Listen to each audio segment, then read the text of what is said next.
When you look at the crowds today, you have maybe 5,000–6,000 people here. On the streets yesterday, 1 million people, 1 million Iranians in the street for the Ayatollah Khomeini. Does that not give you concern? Does that not make you afraid? Because they are afraid, yeah, that's right. And most of the people don't say anything because they are afraid. And they are in silence, you know, they don't say anything. Is this the silent majority of Iran out here now? Yes, that's right. Do you want the Shah to return? Yes, Shah, return to the country. What about you,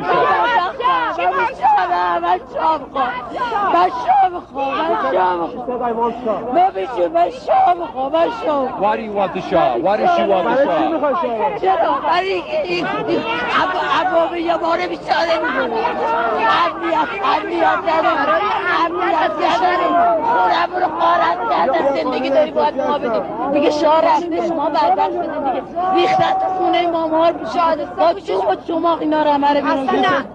ما شاه میخوایم ما بیچاره این شادی کشتنش حلاله کجای قرآن گفته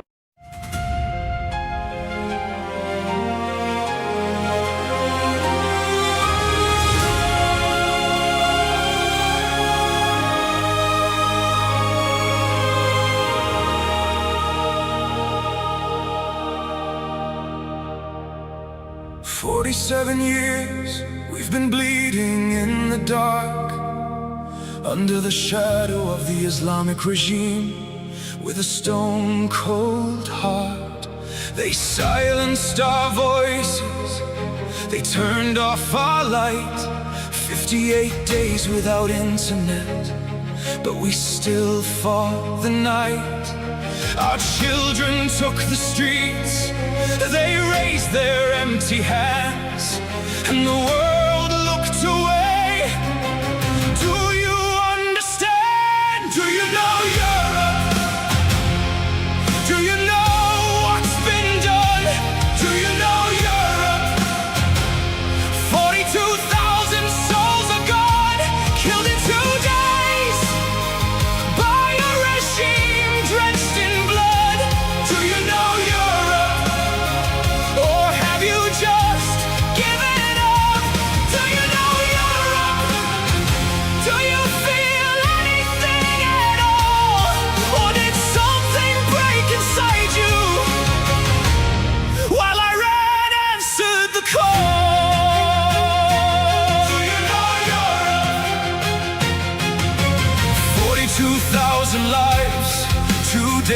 that's all it took.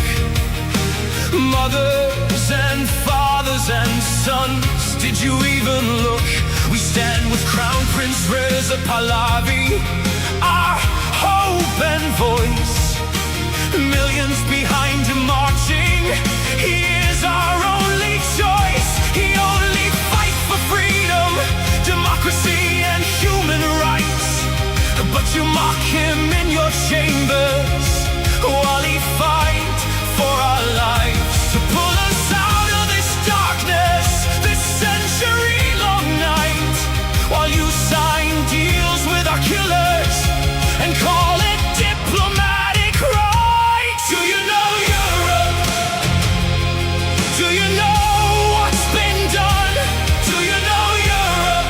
They hang 60, 40 souls one by one, hanged within 4 months by a regime drenched in blood.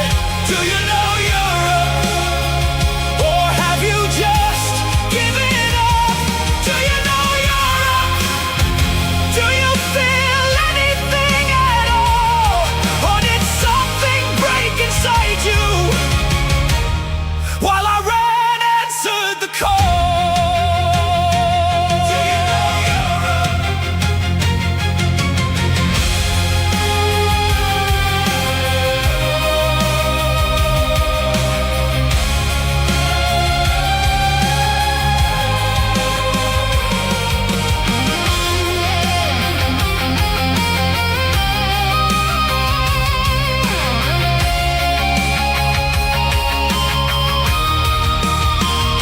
What happened to you, Europe?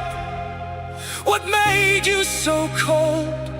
What turned your heart to stone while our story went untold? Is oil worth more than blood? Is silence worth the shame? Because while you negotiate with murderers, we are dying, calling your name. Do you know Europe? Do you know what's been done? Do you know Europe? 42,000 souls are gone, killed in 2 days by a regime drenched in blood. Do you know Europe? Or have you just given up? Do you know Europe? We are still here. We are still strong. Do you know Europe? How much longer? How much longer? How long? Do you know Europe?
To all of our friends around the world, under the yoke of the Islamic Republic, Iran is identified in your minds with terrorism, extremism, and poverty.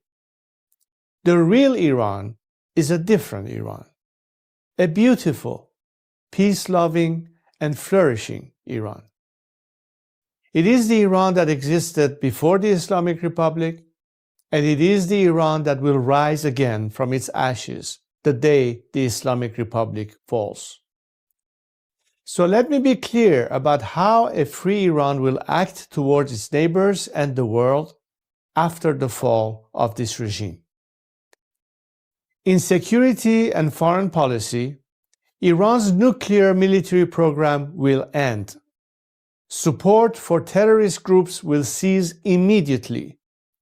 A free Iran will work with regional and global partners to confront terrorism, organized crime, drug trafficking, and extremist Islamism.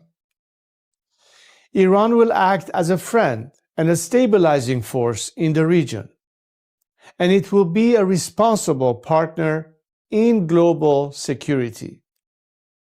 In diplomacy, relations with the United States will be normalized, and our friendship with America and her people will be restored.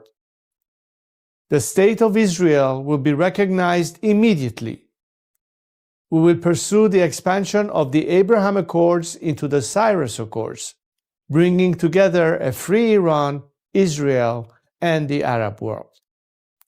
A new chapter will begin, grounded in mutual recognition, sovereignty, and national interest. In energy, Iran holds some of the largest oil and gas reserves in the world. A free Iran will become a reliable energy supplier to the free world. Policymaking will be transparent. Iran's actions will be responsible. Prices will be predictable. In transparency and governance, Iran will adopt and enforce international standards. Money laundering will be confronted. Organized corruption will be dismantled. Public institutions will answer to the people. In the economy, Iran is one of the world's last great untapped markets. Our population is educated, modern, with a diaspora that connects it to the four corners of the world. A democratic Iran will open its economy to trade, investment, and innovation, and Iran will seek to invest in the world. Opportunity will replace isolation. This is not an abstract vision. It is a practical one, grounded in national interest, stability, and cooperation. To achieve this, now is the time to stand with the Iranian people. The fall of the Islamic Republic and the establishment of a secular, democratic government in Iran will not only restore dignity to my people, it will benefit the region and the world. A free Iran will be a force for peace, for prosperity, and for partnership.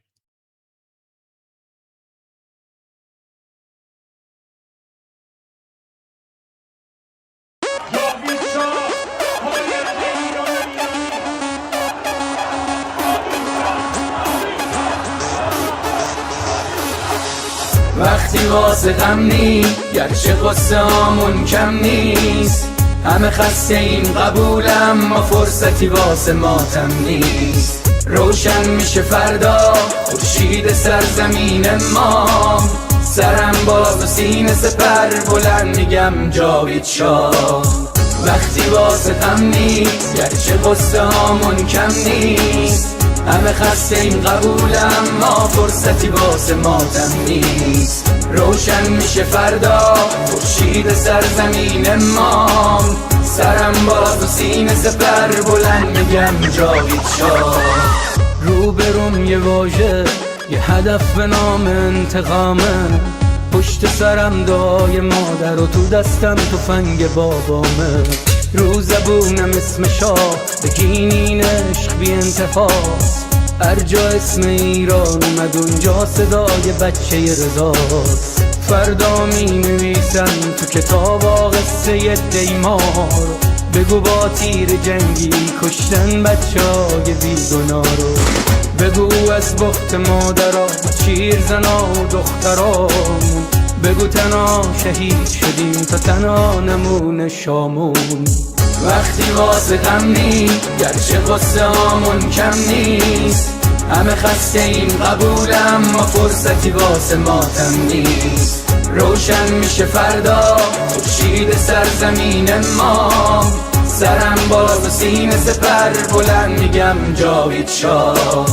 وقتی واسه غم نیست گرچه قصه هامون کم نیست، همه خسته این قبولم ما فرصتی واسه ماتم نیست. روشن میشه فردا خورشید سرزمین ما، سرم باز و سینه سپر بلند میگم جاوید شاه. وقتی واسه غم نیست گرچه قصه هامون کم نیست، همه خسته این قبولم ما فرصتی واسه ماتم نیست. روشن میشه فردا خورشید سرزمین ما، سرم باز و سینه سپر بلند میگم جاوید شاه.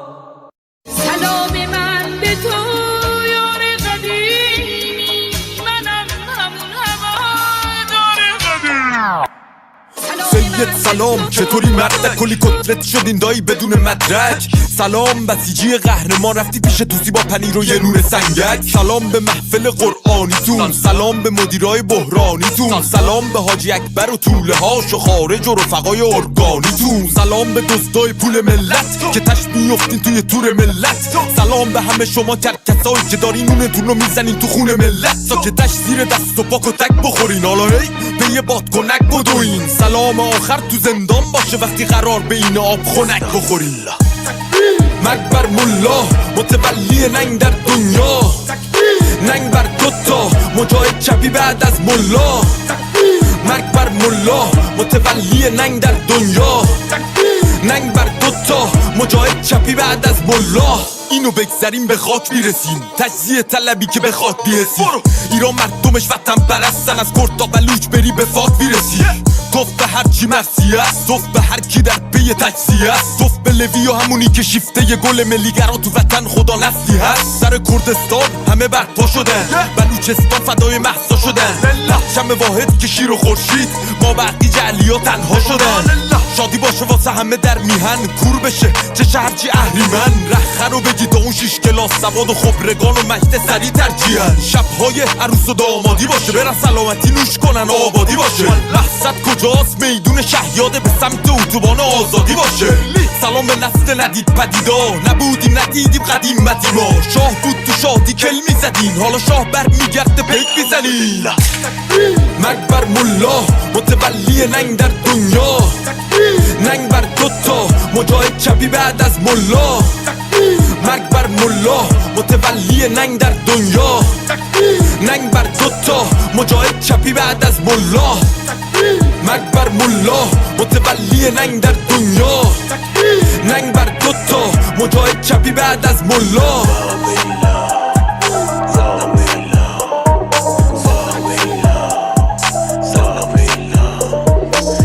فاهنگ به این خوشگلی با نایده بود، اسم یه مشخواهن رو توش بیاریم، ولی خب لازم بود دیگه. فکر کنم با نایده.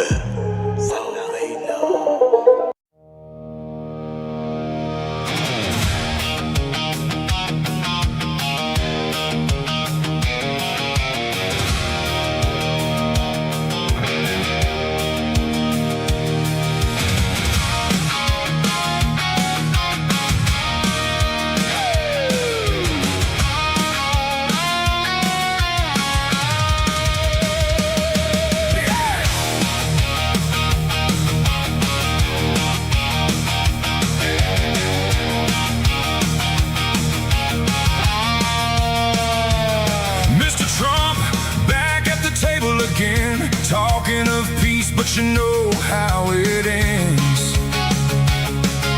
Smiles for the cameras, deals in the light, but truth disappears somewhere out of sight.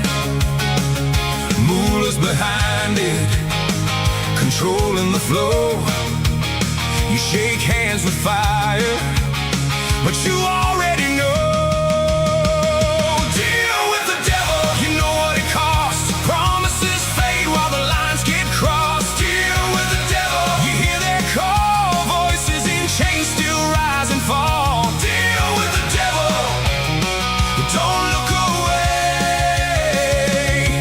while lives are taken day by day. Mr. Trump, hear the streets, hear the cry. Iranians want freedom, they're reaching high. From cells to the shadows, their voices still grow, dreaming of a future they don't even know. Deals at the top while the pressure runs low, and down below the fear continues to grow. Deal with the devil, you know what it costs. Promises fade while the lines get crossed. Deal with the devil, you hear their call. Voices in chains still rise and fall. Deal with the devil, don't look away while lives are taken day by day.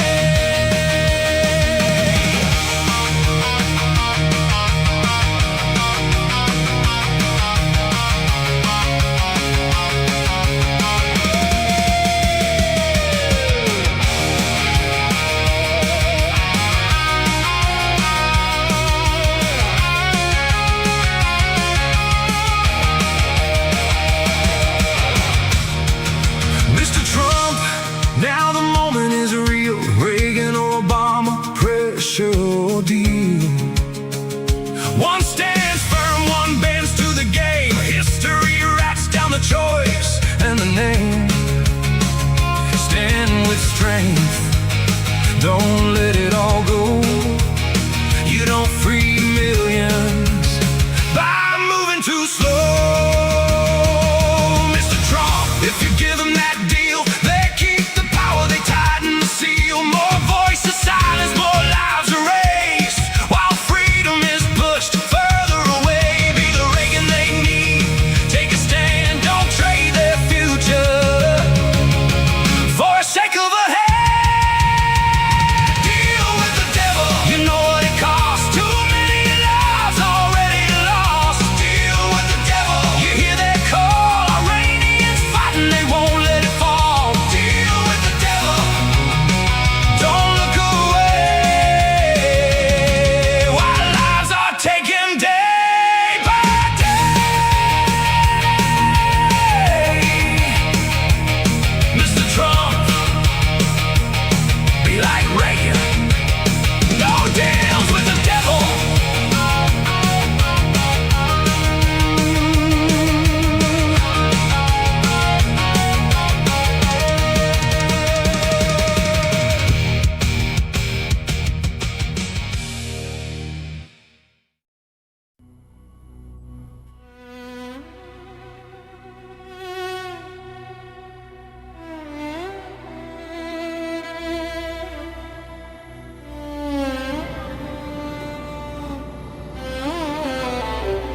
Let's go.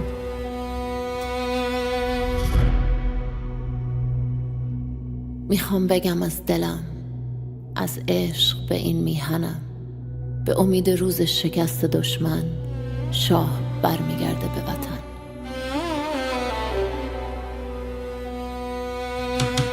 برگشتن پهلوی، وحشت هر اجنبی، بلند بگو همشهری، شاه رضا پهلوی، نظام رسیده پرتگاه، بلند بگو جاوید شاه، برگشت شاه به میهن، دوای درد وطن، این آخرین نبرده، پهلوی برمیگرده، داره میاد پهلوی، زجه بزن سید علی، راه نجات وطن، پهلوی هموطن، ایران میشه گلستان، شاه که بیاد به ایران، ایران که شاه نداره، حساب کتاب نداره، آخون باید گم بشه، توپ میشه شو بیرون اجنبی داره میاد پهلوی فریاد بزن جاوید شعار هر وطن خواه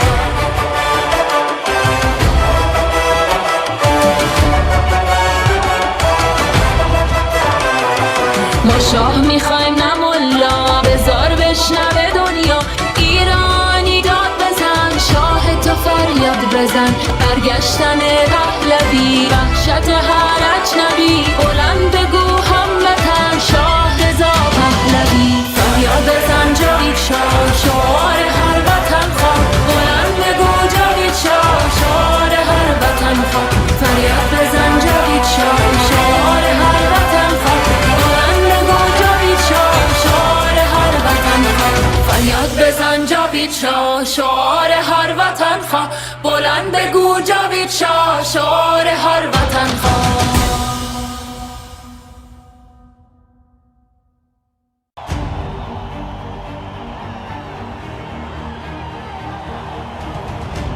Look at us here today.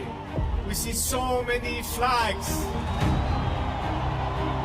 representing so many nations. We know we are not alone, and we thank you for being with us. For all people around the world who stand today in unity with the Iranian people, this is not just because it's good for us, and you do it out of compassion and care for our rights to liberty and justice and equality and human rights.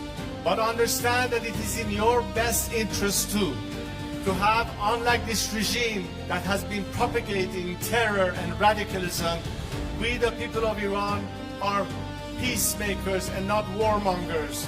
We like to be friends, especially with the free world.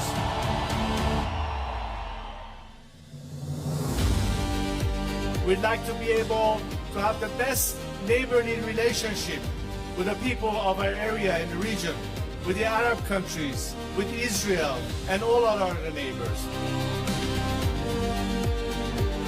We are fighting for justice, we're fighting for human rights, we are fighting for liberty, we're fighting to put an end to all sorts of discrimination. Because as an Iranian, I stand here to tell you that I've dedicated 47 years of my life because I think that my country deserves far better than what we have right now.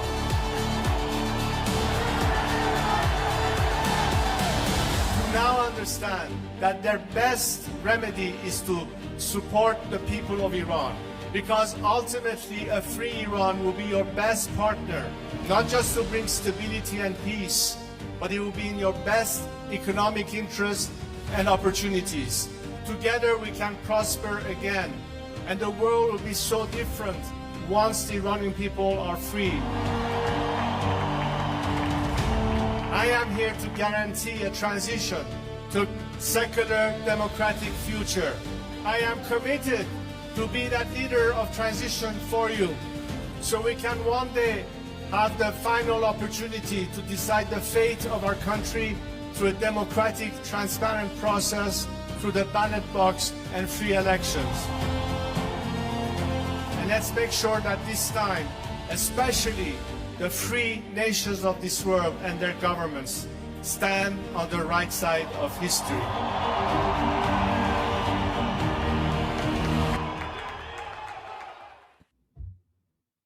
Well, Durud, everyone. Good morning, good afternoon, good evening, wherever you are. Welcome to day 176 of Iran Revolution Live with your wonderful and amazing host, Mr. ARMIN NAVABI. And your wonderful and amazing host, Goldie Ghamari. Thank you so much. Guys, I'm seeing a lot of comments in the chat, in the live stream, from all of my social media platforms on X and Rumble and YouTube. Everyone's saying that they missed me, guys. I missed you too. I'm telling you, it was so strange to not do Iran Revolution Live yesterday. I missed all of you just as much as you missed me. So it's so great to be back. Super excited. Still having issues with my YouTube channel, but that's okay. That's irrelevant. I will get that figured out on the back end. But so great to be back. Armin, how are you doing today? Oh my God, I'm so excited to share the internal drama and infighting within the Islamic Republic, because SHIT has hit the fan, and Pezeshkian is coming out and not holding back, and I think he's basically attacking everybody else within the Islamic Republic who throw him under the bus, including the supreme leader. The cardboard supreme leader. Right. Yes. Wow. Oh my gosh. Well, you know, I also wanted to wish a belated happy Father's Day to everyone who's celebrating fathers, father figures, everyone who celebrated Happy Father's Day. You know, it's such an important day, and yeah, so one of the reasons why I wasn't here. But you know what, Armin? Let's get right into it. Why don't we start with some of the breaking internal news from Pezeshkian? And then I have a whole bunch of stuff that I want to share as well afterwards. So let's start with what you have on the internal Durka, you know, game of Durka stuff. Okay. And what are some of the things that I've prepared to share as well? All right. So, okay, great. The main video I want to share is this one. However, before I share this one, I have another video that will provide context for what that is about, right? So, Mujtaba Khamenei, or whoever is writing for him, whatever, right? Every time I say Mujtaba Khamenei, guys, I'm talking about the institution. I don't know if Mujtaba is alive, dead, half alive, okay? But he, in his statement regarding the MOU, after the MOU was already signed and done, he came out and used the word alal usul, okay? Alal usul just means fundamentally.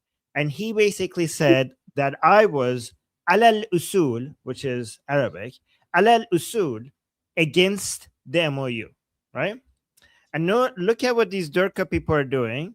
They turned alal usul into a thing, like in their, these are religious vocalists. We call them madah. And they're all now, as a way to rise up against the MOU, they are saying alal usul, alal usul, alal usul. Okay, so far you're with me in the chat, guys. We're going deep Durka. Okay, so I just want you guys to have an understanding of what's happening before we go to explaining the internal drama. So watch this. This is just 1 minute video.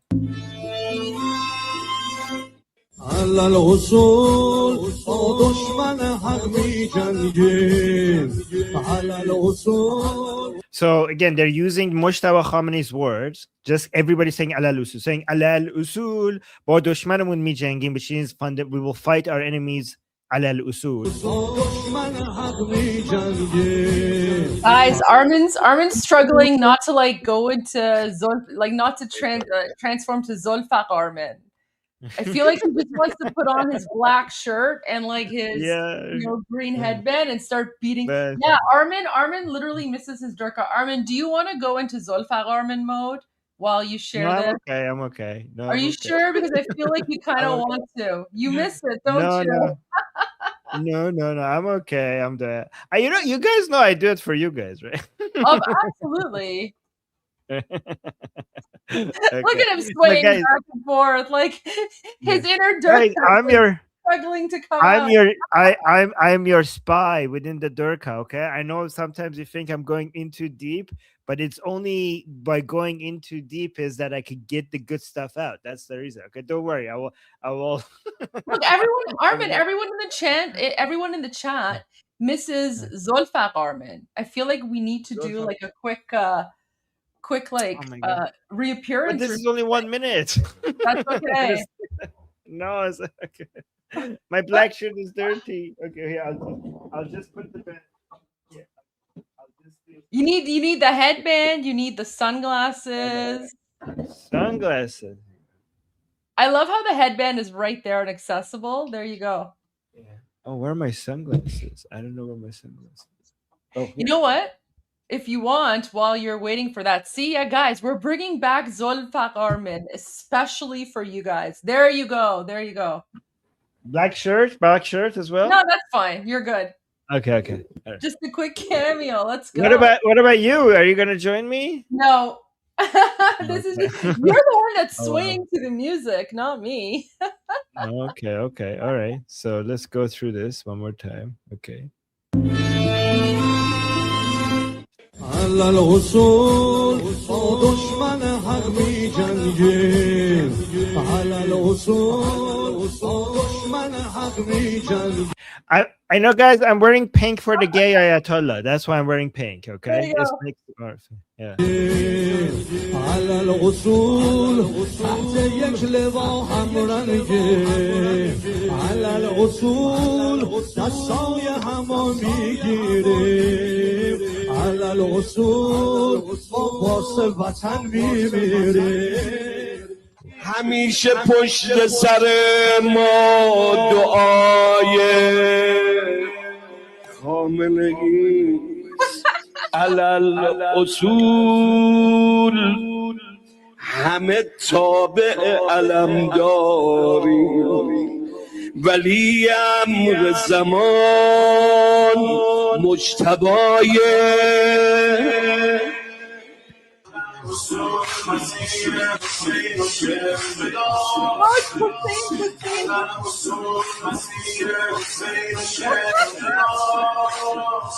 This one is actually very interesting. So people, you guys could see in the background, people are saying Hussein. So the crowd is saying Hussein. Yeah, the crowd is saying Hussein. But the vocalist is saying Ala al-Usul. So the point is everybody is saying Ala al-Usul.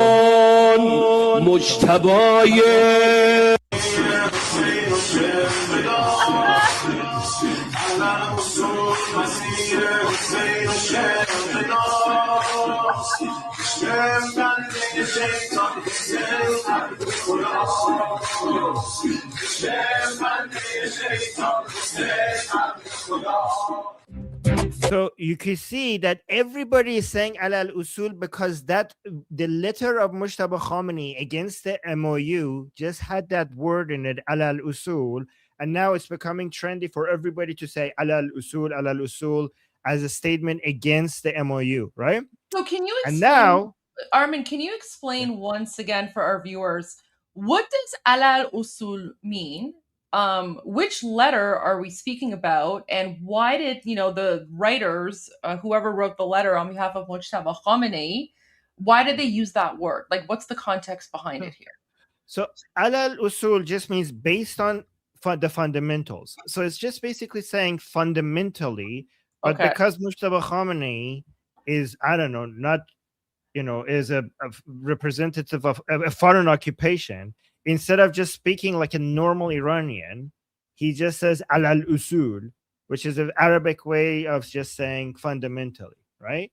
So he was saying, I was fundamentally, based on the fundamentals of the MOU, I was again. So this is Mujtaba Khamenei was basically saying it wasn't it wasn't just a minor, it wasn't that I had minor issues with it. Okay, it wasn't just the details that I had an issue. Like from the foundation, the MOU, I was against it. That's what he was saying, right? And that's why people are like, "Oh my God, the Mujtaba wasn't just didn't have some problems with small little details here and there. He's fundamentally against the MOU, right?" That's what he said, right? Okay. So, which makes people think they should ask them, why the hell didn't you say that before they were signing it? Like, why did you come out and say I'm against it after they signed it? Right? Coward. That is a very good point. Right, exactly. And now this is Pezeshkian was giving a speech, and then somebody in the crowd shouted against him. A woman said, "Hayya ala al-usul. Hayya ala al-usul. We should go towards the fundamentals," right? As a reference to Mujtaba Khamenei against what everything Pezeshkian is saying. And Pezeshkian hears that and he loses his mind and he starts saying, well, these are the goddamn fundamentals, right? And then he exposes it. Yeah. I just want to remind our viewers, Pezeshkian is the current president of the Islamic regime, right? So he's supposedly the second in command. That's how you would normally think, in a democratic system, that's how it works. But given that the Islamic regime is a totalitarian, authoritarian dictatorship controlled by a bunch of Durkas, the role of president has always been like a fake puppet role. And now it's really starting to show, right? Like as the Islamic regime continues to slowly collapse, the internal flaws within the system are showing. And the fact that Pezeshkian, who had literally nothing to do with anything and has no control and no power, but he was forced to sign this MOU, and now people are attacking him, right? This goes to how fractured the system is. And I think Armin, how scared he is for his life and his safety. Yeah, and this is the reason why he's so frustrated is because he was one of the only true believers in Ali Khamenei. Like within the regime, most of these people that we talk about, they're thinking about survival. Mm-hmm. But Pezeshkian was a perfect puppet for Ali Khamenei because he was genuinely Zobe dar Velayat. Like he was in love with Ali Khamenei, right? Like he was truly loyal to whatever he wanted. And the guy that was actually loyal, unlike everyone else, is now is being accused by everybody within the regime to be a Zionist, to be a traitor, to be doing treason. The person responsible for the killing of Ali Khamenei, the most loyal person, everybody like, it was you. Like, what the hell? You mother tuckers, you guys are looking after your self-interest. I'm the one who loved Ali Khamenei more than everyone. I was the one who was going to do everything for him. So, and by the way, guys, to us, this is incredibly hilarious because Pezeshkian is not a good person. Pezeshkian is just as radical, just as Durka as everyone else. It's just for us, it's entertaining to see the Game of Thrones, right? Game of Durka happening before our very eyes, because there is no honor amongst terrorists. There's no honor amongst thieves. Every single one of these people is a bloodthirsty Islamic terrorist. They have the blood of, tens of thousands, hundreds of thousands, if not millions of Iranians on their hands.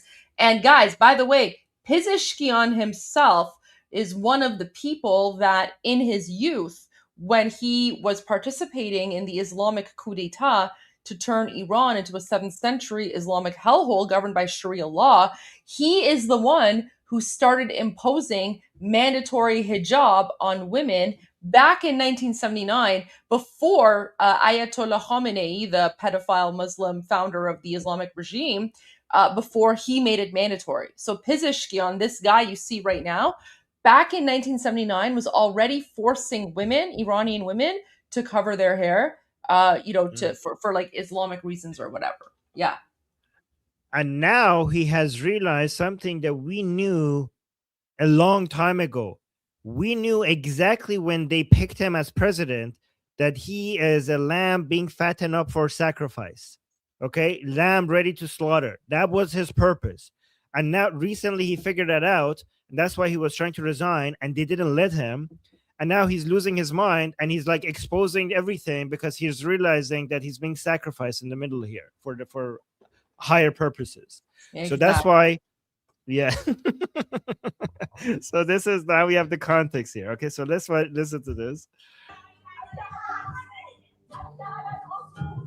Did you hear that? Some lady in the crowd shouted at him, Hayyal alal usul, going to Mujtaba Khamenei's statement and his letter. So now let's see how he responds. Like, look at him. He's so disappointed. Everybody is against him. Nobody loves him. Anti-regime people hate him. Pro-regime people are sacrificing him. He's being accused of everything. And this woman, she came out and said, Hayyal alal usul. So let's see how he responds. Usul adalat, usul khidmat al-mardam, usul sadaqat. Okay, but I should translate it word by word because I'm gonna forget what he said. So halal, like let's pish besuya usul, like we should go to the fundamentals. That's what she's saying. So she's saying, he's responding, the fundamentals are justice. The fundamentals are serving the people. the fundamentals is honesty. So here's Oh wow, honesty. Oh wow, justice and honesty. Oh my gosh, the gaslighting is wild here. But it goes deeper than that, because he's accusing the people who are speaking against him of dishonesty, which means that he's the guys. So guys, what you like honesty? What he like? He's calling the supreme leader a liar without directly saying it, right? When the lady said hayya ala usul, and he says these are the fundamentals, okay? He's basically accusing the people who are telling him that they're fundamentally against him, not understanding what the fundamentals are. And by saying that one of the fundamentals is, for example, honesty, that he's like, you will see the rest of it. What he's saying is that the people who are saying that they were against the MOU and they did it because of me, they're lying to you. That's what he's saying. Okay. So let's continue. So don't just read the words, read in between the lines. When he says the fundamentals are honesty, who is he accusing of being dishonest? Like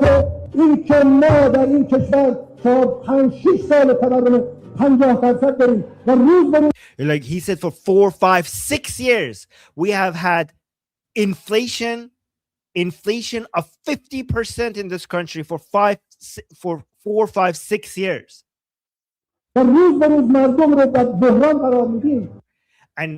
he's saying every single day we're putting people in calamity, like in horrible situation. The people are in horrible situation every year.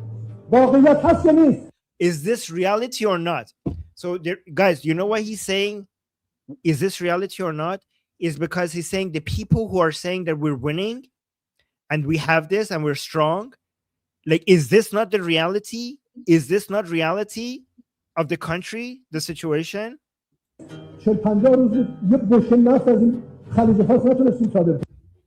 Oh, guys, look at this. All of the regime propaganda that they're winning this, he's destroying all of it. He's saying for 40, 50 days, we couldn't export a single barrel of oil. Like for 40, 50 days, for 40 till 50 days, we couldn't export a single barrel of oil. This is going to really anger some pro-regime people, because he's saying that the Americans were able to completely control us. He's saying for 40, 50 days, we couldn't export a single barrel of oil. He's admitting everything. He's admitting their weakness. He's accepting. So for you guys, that might not be a big deal. You're like, yeah, of course, we know that they were losing. But guys, he's from the regime admitting to other people within the regime. This video is going to go everywhere within the Islamic Republic, because the people within the Islamic Republic, they're not going to come watch Goldie and I. They're going to see this, and he's admitting that we couldn't export a single barrel of oil for 40 to 50 days. That means that Americans had full control over them. Like, this goes against the messages of the Supreme Leader saying we're strong, we are doing this, we're humiliating the enemy. We shouldn't spread things that will make us lose morale, lose hope. But he's giving it. He's telling everybody how bad this is. As soon as he heard that lady said hayya ala nusul, he's now exposing everything. Yeah, so he's like, they destroyed our economy. He's telling everyone, like, the enemy, they destroyed our economy.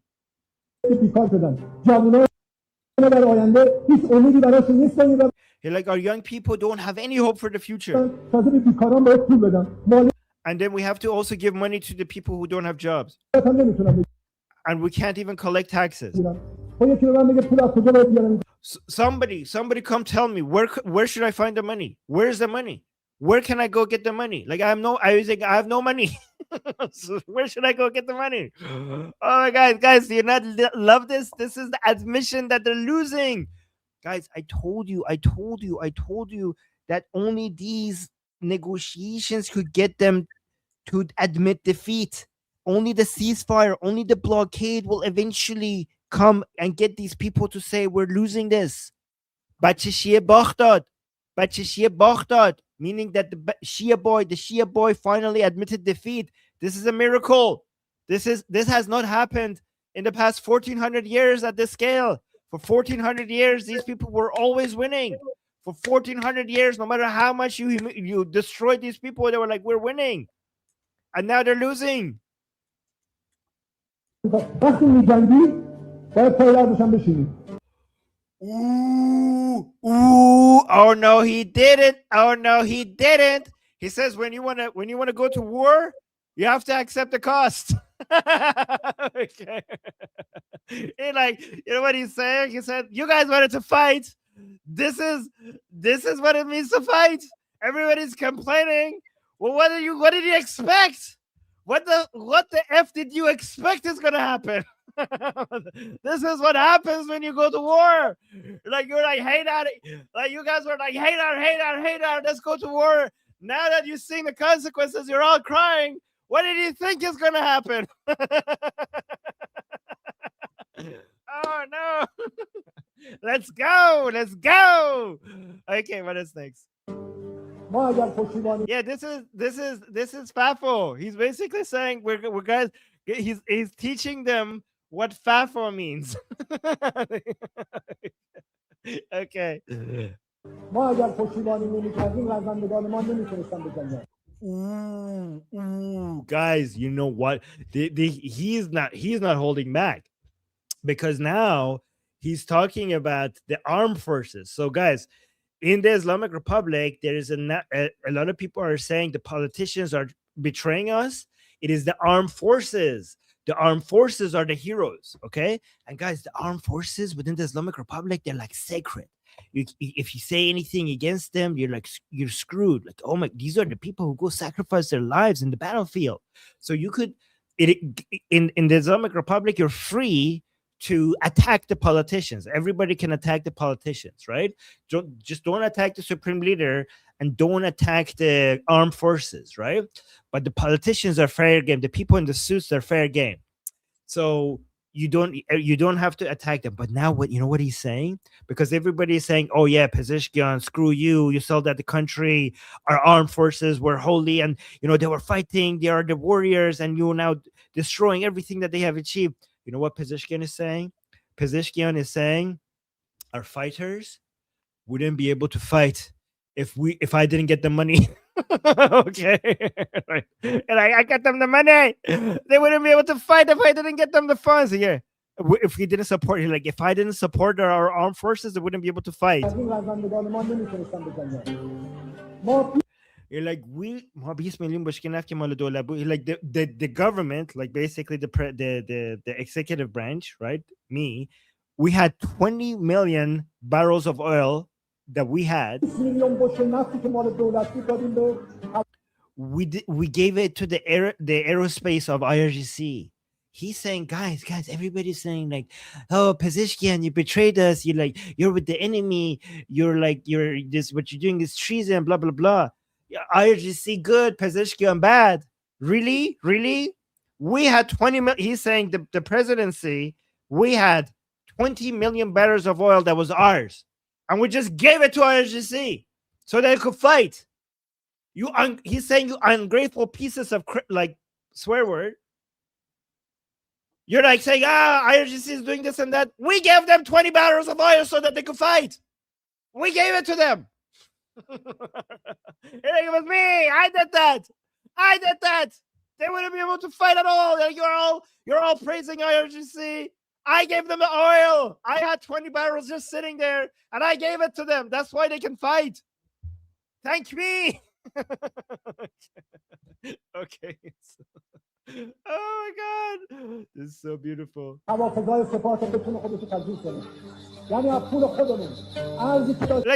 this was our money. This was the government's money, not the IRGC money. It was our money, and we gave it to them. He's saying, I know the currency that we had, we gave it to our dear brothers in IRGC.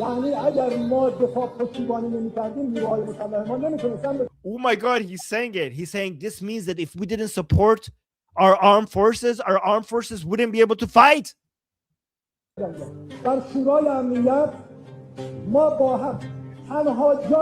Oh, guys, he's talking about the National Security Council, okay? This is the Durka boom boom sheet that Goldie and I often show you. So he's talking about this, okay? This is the council that makes the security decisions. They vote together to make sure like what they needs to be done, okay? So now he's referring to that, okay? So there's شورای امنیت or شوام. شوام is short for شورای عالی امنیت ملی, which is just basically Shoam is just the Supreme Security Council. That's what the name for it is, okay? It's short for that, right? So he's saying because everybody is saying Pezeshkian, it was you signed the MOU. You are the one who the Supreme Leader said that wanted the MOU to be signed. The Supreme Leader said, I didn't want the MOU. It was Pezeshkian. So I agreed because Pezeshkian said so. So now he's saying, without mentioning the Supreme Leader, he's saying, that's not true. The Supreme Leader is lying to you. He's saying within the Supreme Security Council, everybody except one person voted for this. And guys, one thing I tell you, everybody within the Supreme Council, half of them are chosen directly by the Supreme Leader. So he's basically exposing the Supreme Leader. You're like, what are you talking about? We were united. It wasn't me. Everybody there voted for this except one person.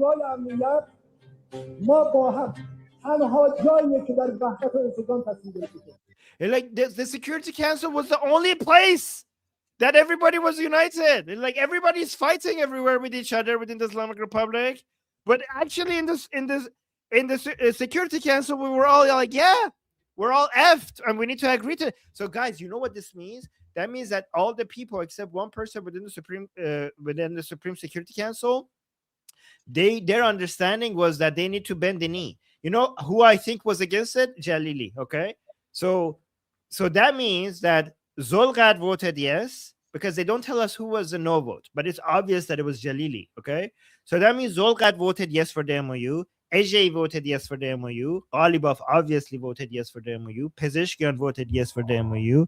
Arakchi obviously voted yes for the MOU.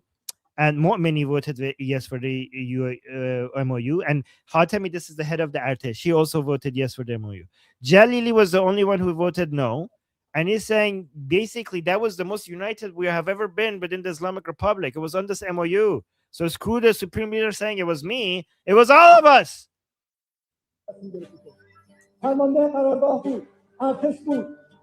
Oh, he's like naming them. He's like, oh, look, right. He's actually saying them, mentioning them. He's saying Artesh was, so the head of the Artesh was, the Sepah was, like everybody. He's basically naming the people who were agreeing.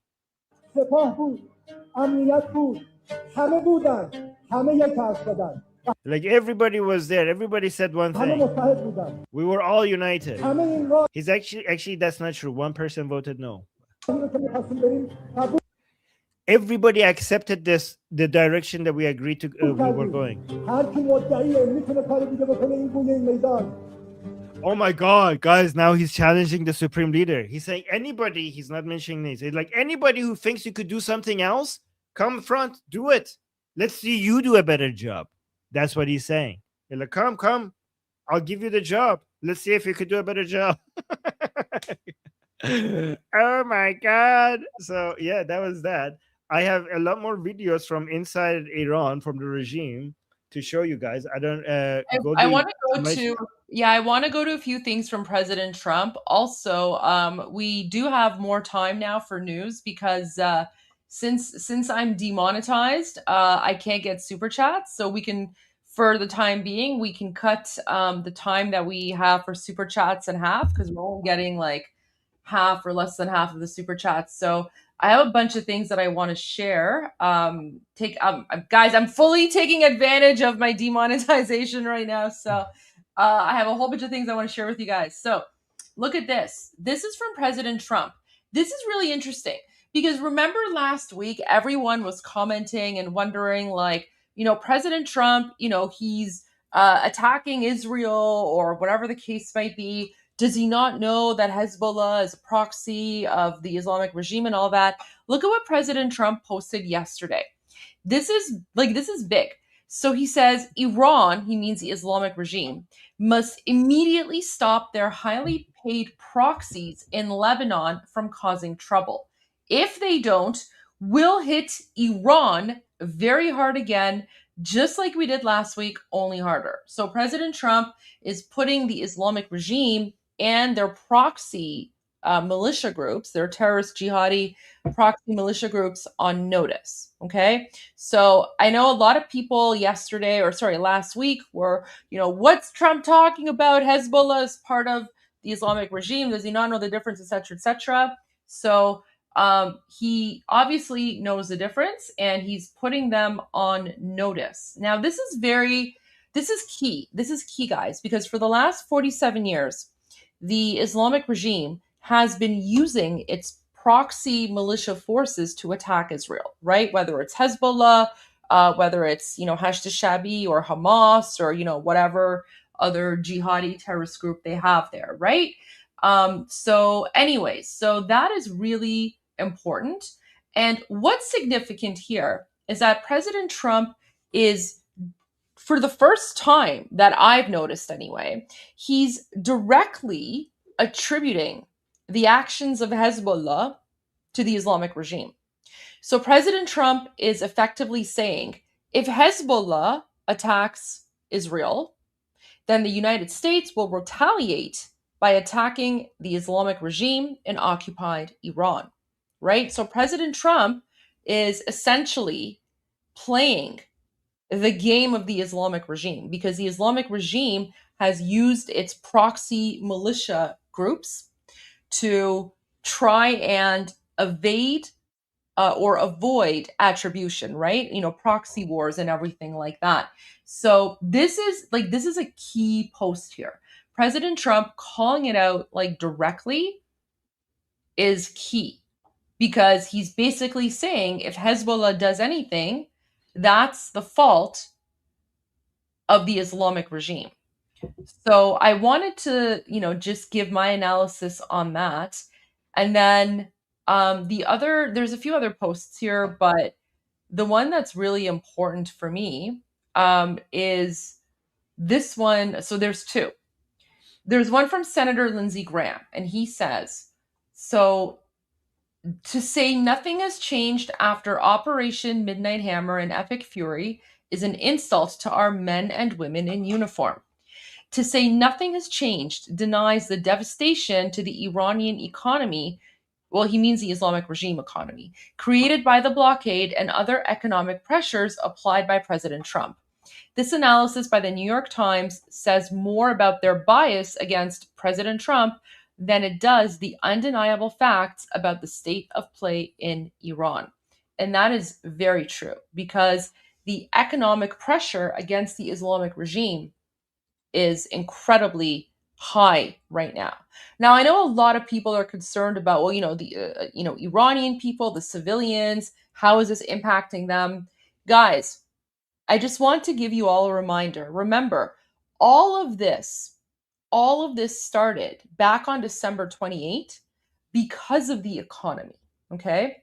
So the revolution began on December 28 when the Iranian rial reached a historic low of 1.4 million rials to $1. Okay, so the economy in occupied Iran has been tanking for a very, very long time, right? And it was the economy, the collapse of the rial, that initiated everything. And yes, of course, initially on December 28, the first protests were pretty much about, the economy and things like that. But literally within 24 hours, the protests went from the economy to calling for revolution and overthrow. So you have to keep that in mind, because for the last 47 years, 70% of the Iranian people have been living below the poverty line, not because of sanctions, because the sanctions are only against, the Islamic regime and military and things like that, not because of anything external. Iranian people, over 70%, have been living in abject poverty because of policies implemented by the Islamic regime itself, because the Islamic regime has been using Iran and Iranians' natural resources as basically an ATM to take the money and to fuel their jihad and their never-ending war, and to fuel their terrorist proxies like Hezbollah, for example. Guys, by the way, Hezbollah, which is operating in southern Lebanon and occupying southern Lebanon, Hezbollah is 100% funded by the Islamic regime. Okay, so money that should be going to the Iranian people is actually being sent to Hezbollah to fuel their terrorism and their jihad against Israel. So that's really important there. Okay, when it comes to the economy, it's much more complicated than people think. And then this is another very important post from President Trump that he posted just 49 minutes ago. And he says, everybody is fully aware that Iran will agree to have major weapons inspections in order to ensure nuclear honesty long into the future. Armin, do you actually think that the Islamic regime is going to agree to some sort of major weapons inspections from the United States or some other international body? Like, can you actually hell imagine freezes and pigs fly? Not even then. Not even when hell is frozen and pigs fly. Not even that will convince me that this will happen. Exactly. So, very interesting. President Trump put this post out about 50 minutes ago, just before Iran Revolution Live starting. Guys, I'm pretty sure he watches our show. President Trump, we love you. Big fan. But I just find it always interesting that he always puts out like very interesting posts and on his Truth Social, like right before we start the show or, during the show or something. But the next thing I wanted to share, and guys, so this post is actually making the rounds on it's making the rounds on Iranian social media, and it's some commentary by Mark Levin. So I wanted to just share this with you guys because this is, we love Mark Levin. We appreciate everything Mark Levin has been doing and saying. Mark Levin has been using his voice and his platform to raise awareness about not just what's happening in occupied Iran, but to raise awareness about what Iranians think and want. So yeah, I just wanted to share this because this is very important. This part of the clip has actually been translated into Persian subtitles, and it's been included at the bottom. I've seen that version going around there. So let's just watch this and see what Mark Levin has to say. Hello, America. I'm Mark Levin, and this is Life, Liberty, and Levin Saturday. I'm going to start the program where I'd rather not start, but I must. I want to say to people in and out of the administration, stop trashing, smearing, bullying the little state of Israel. Stop cozying up to and telling us that the enemy regime in Iran is now more rational, more moderate, and a regime that we can deal with. When just a few months ago, they slaughtered 50,000 people, they're still hanging young people today. And if they had a nuclear missile today, they'd fire it into our country as sure as I'm alive. I don't know what's going on, but if people think they can bully a little country, and really a people that have existed 4,000 years, through the Babylonians and the Persians, through the Romans and the Third Reich, into surrendering their defense and their decision on how to secure their country, they got another thing coming. I think it's outrageous. When we used to see the Secretary of War and the head of the Joint Chiefs of Staff daily here on Fox tell us of the fantastic marriage, symmetry between our militaries in defeating this enemy. I'm really appalled by this, and I hope it comes to an end sooner than later, because it's not right, it's not just, and it's not truthful. Now, as you surely heard by now, the Iranian regime's military is in a shambles. Its Navy and Air Force are mostly destroyed. Its radar mostly destroyed. Its ground-to-air defense systems mostly destroyed. Its nuclear sites mostly destroyed. Its enriched uranium bombed so badly it's unreachable. You've heard that the first and second tier of the Iranian regime leadership has been eliminated, that the regime is in turmoil, that they are economically all but dead. Its currency has no value. It's got massive inflation. They can't pay its military. It's begging for economic relief. It's begging for a deal. Okay, great. That's great. The military operation worked. The fact is that none of this would have occurred without the leadership of our president and our great armed forces. And during the most crucial part of this war, without the leadership of the Prime Minister of Israel and their armed forces. The historic accomplishment here is truly breathtaking. The military operation was spectacular. We were right to attack the Iranian regime, and we were right to defend our nation and the world from a real nuclear threat and a regime that spent 47 years killing Americans, our people, our Marines, our sailors, our embassy staff. It's too bad we don't have the graphics, the capability to put up the faces and names of the thousands of Americans who've been murdered by this regime and its proxies like Hezbollah, or those who've been maimed without legs, without eyes, without arms. When the Iranian regime was attacking us during the Battle of Iraq, the justification for going to war is beyond debate. Something happened along the way. We stopped. For a variety of reasons, some stated and some not. Even though it was said we needed about another 2 weeks to finish hitting the remaining targets on the Pentagon's list, we stopped. A 2-week ceasefire has extended to 9 weeks. And during the entire ceasefire, Iran and Hezbollah in particular violated the ceasefire so many times I can't count. While we mostly ignored it, the Israelis fought back against Hezbollah, which was launching missiles and drones into its northern communities. And we act like there's no history with Hezbollah. Hezbollah has killed our people. And not only that, they signed some grand agreement in the 1980s, and they ripped it up.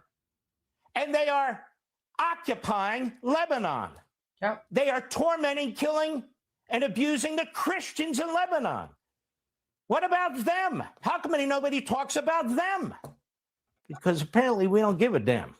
So now we're talking about a memorandum of understanding, which was negotiated through mediators like Qatar and Pakistan with the Iranian terrorist regime. And at times, we were negotiating directly with the Iranian terrorist regime and still a terrorist regime under our own identification. The Iranian negotiators were being characterized as moderate and even reasonable. We heard last week that they confided that the last 47 years of their murderous activities, including the mass murder of their own people and our people and other people, was a mistake. We made a mistake, they tell us. And that gave us optimism that maybe, just maybe, we could get something done. And then maybe they'll join the Abraham Accords. They never will. That said, we were told the MOU had numerous conditions built into it to ensure that the enemy would either comply with the terms or be denied the benefits. And in fact, otherwise, we might bomb them again. This MOU was digitally signed last Sunday before we, the people, had any opportunity to see it. Now, I've carefully gone through this MOU that was released the other day after it was signed digitally, as good lawyers do, and I found many problems with it. Number one, in no way should we be involved in helping in any way, directly or indirectly, the conference of hundreds of billions of dollars to the Iranian regime. I don't care if it's some cockamamie method, some Rube Goldberg method. We'll give it to Frank. Frank will give it to Mohammed. Mohammed will give it to Iris. Iris. It's money. It's fungible. We all know. The one hand, we say we're not helping them, really. On the other hand, the language in the MOU makes clear that we will help facilitate it.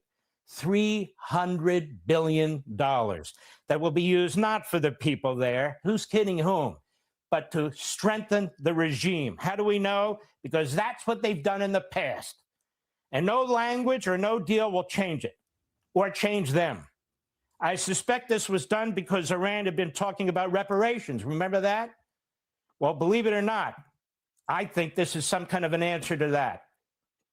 We can talk about reparations, but as the victor, Iran should be paying us for the damage they did to our bases and the cost that we've had to occur, you and me, Mr. and Mrs. Taxpayer, to stop them from building a nuclear weapon to shoot at us. Yeah.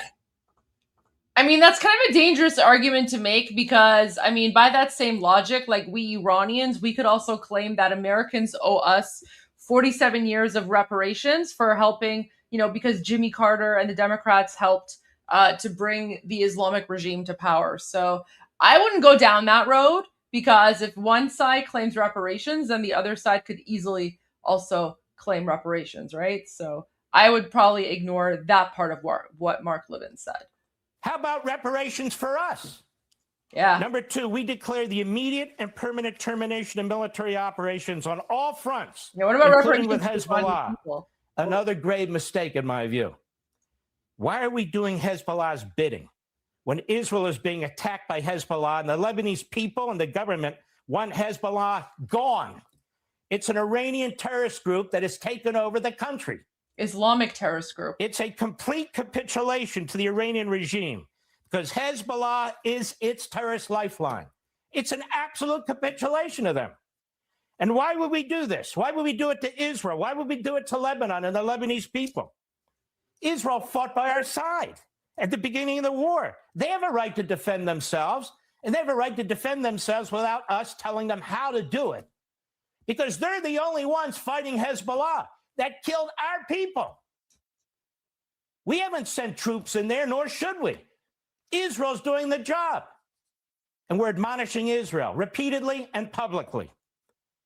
Now, I got a problem with this.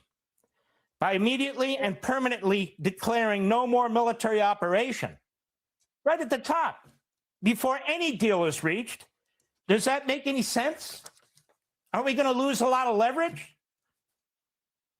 Three, we commit to fully remove the naval blockade within 30 days. It's already started. Again, before any final deal is reached. Now, why would we agree to abandon that leverage? The MOU talks about safe passage of vessels through the straits without charge for 60 days. Well, what does that mean? Well, we've got a little bit more clarity. That means after 60 days, they'll impose some kind of fee. And therefore, they will have some power to enforce that fee. In other words, the straits will be surrendered to the regime. Those are international navigable waters, and the precedent that sets between them and the communist Chinese in the South China Sea is terrible. It's terrible. So why are we doing that? These are legitimate questions. Four, we commit lifting sanctions against the Iranian regime. My understanding is we have about $24 billion. And to help them have sanctions removed that have been imposed by the UN Security Council, the International Atomic Energy Agencies, and any other primary or secondary entities. So now we're going to do their bidding to have sanctions relieved by other entities? I just went through how we crushed this regime, didn't I? How we have every right to celebrate the fact, the president, under his leadership, how we have crushed this regime. So why are we accommodating them like this? Now listen to this. Not until item 8. 8 out of 14 points does the Memorandum of Understanding even get to the issue of nuclear weapons and enrichment, which was the whole point of our military action to begin with. So let me read the relevant section to you quickly. Tell me if you're satisfied with this. Now, I understand there's to be deals, but I'm only dealing with what's in front of us right now, what's been given to us, okay? Belatedly, but here it is. It says in relevant part, if they're signing this MOU and subsequent to the beginning of the implementation of paragraphs 1, 4, 5, 10, and 11 of this MOU, and the continuing implementation of these measures, the United States of America and the Islamic Republic of Iran will start negotiations regarding the final deal exclusively on the other paragraph. What the hell does that mean? There's nothing specific. There's no details whatsoever. There's immediate releases of certain funds. There's immediate use of the straits. There's all kinds of immediate actions or actions within 30 days and promises that are made. Does it get more ambiguous than this? Shouldn't this be number one? Shouldn't this be the focus? The focus? The answer is yes, in my view. There's nothing in that document, nothing about ballistic missiles because the Iranian regime wouldn't allow it. We ought not downplay their destructive power. One of the reasons the Arabs were lobbying us to end this war was because of the ballistic missile and drone damage that was being done to its oil capacity, its infrastructure. You saw those ballistic missiles on TV, the size of a yellow school bus. You saw them take out entire buildings. Now, can you imagine? Can you imagine if Iran gets 5,000, 10,000, and they're getting very efficient, assembly line efficient, and making them with the help of the communist Chinese. And they start blackmailing. Guys, that's the key part here, right? Like the Islamic regime isn't doing this on their own.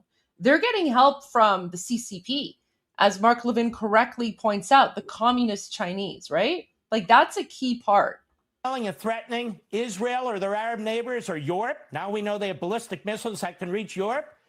There's no way to stop a wave of ballistic missiles. How is it possible that this is left off a deal when we militarily defeated this enemy?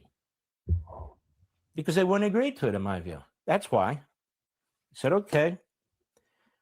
There's nothing here about the Iranian people anywhere. Did we not tell them that we would come and help them? Did we? Did we not mean it? Did it get too complicated? See, this is what happens when you're making deals as opposed to destroying a regime and getting an unconditional surrender. I'm just laying it out so you, the American people, have everything. You make the decisions, not some controlled information.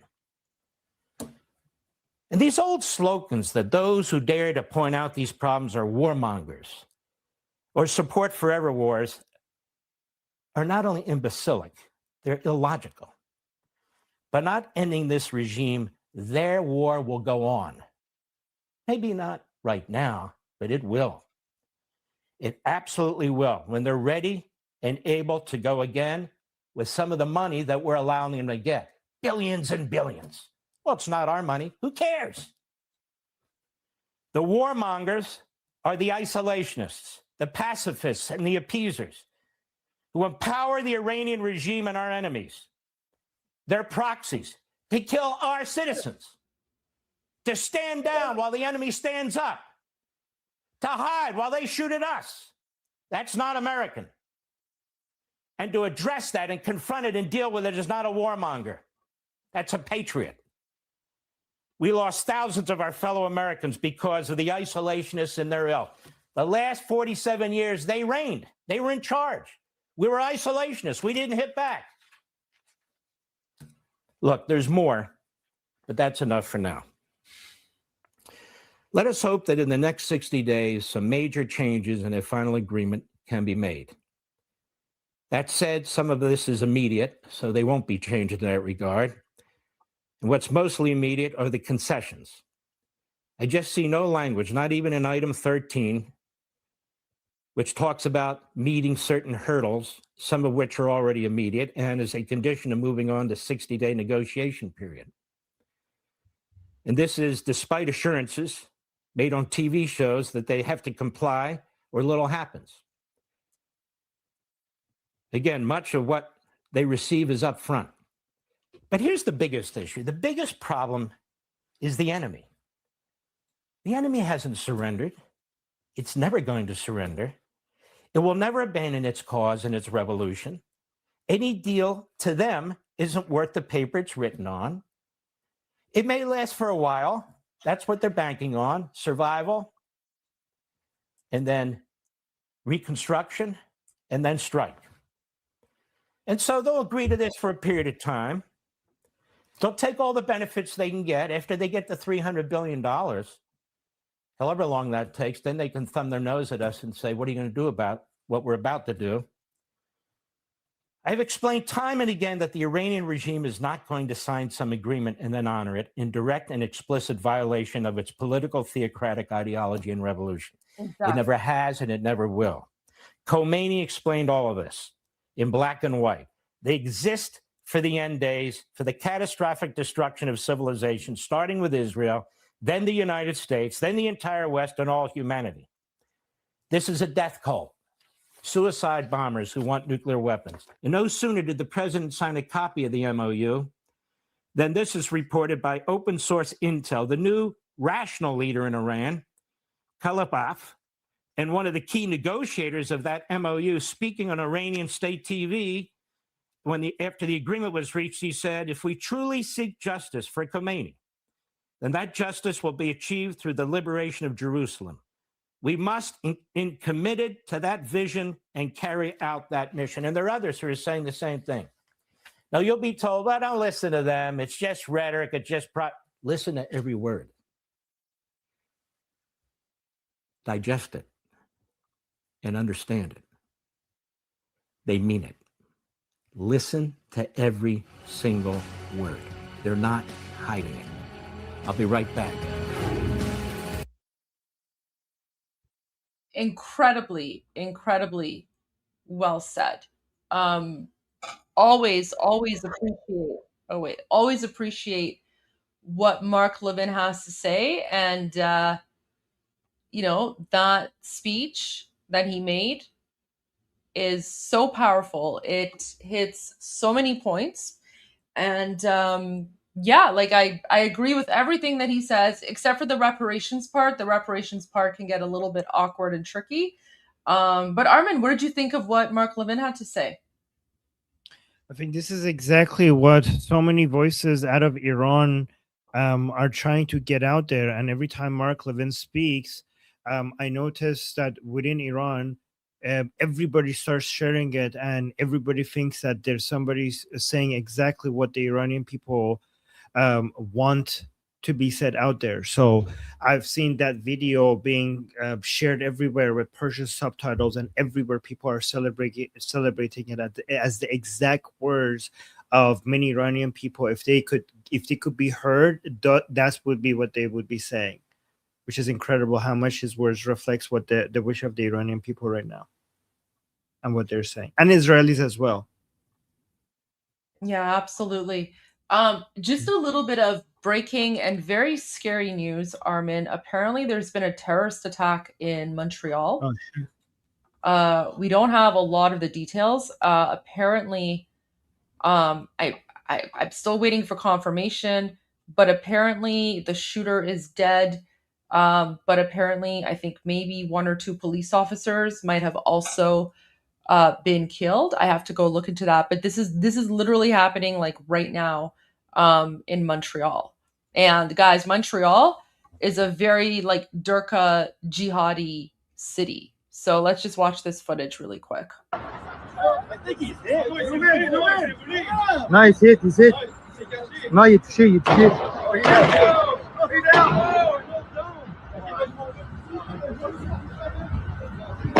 They're gonna start shooting over here, Steve. That's car.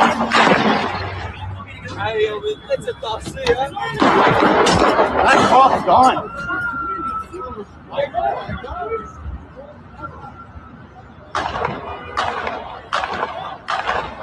Look. He's there, Mick.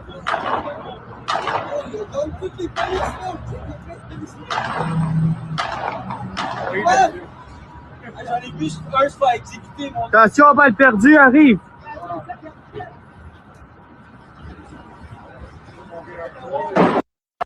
Yeah, guys, you know what? This is what happens when you just roll out the red carpet for a bunch of like jihadi Durka terrorists and you allow them to come to your country under the guise of multiculturalism and diversity. And then, when you allow them for the last 3 or 4 years to go out into the streets and chant, death to Israel, intifada, globalize the, jihad or whatever garbage jihadi nonsense, or like they're yelling Allahu Akbar while they block intersections to pray.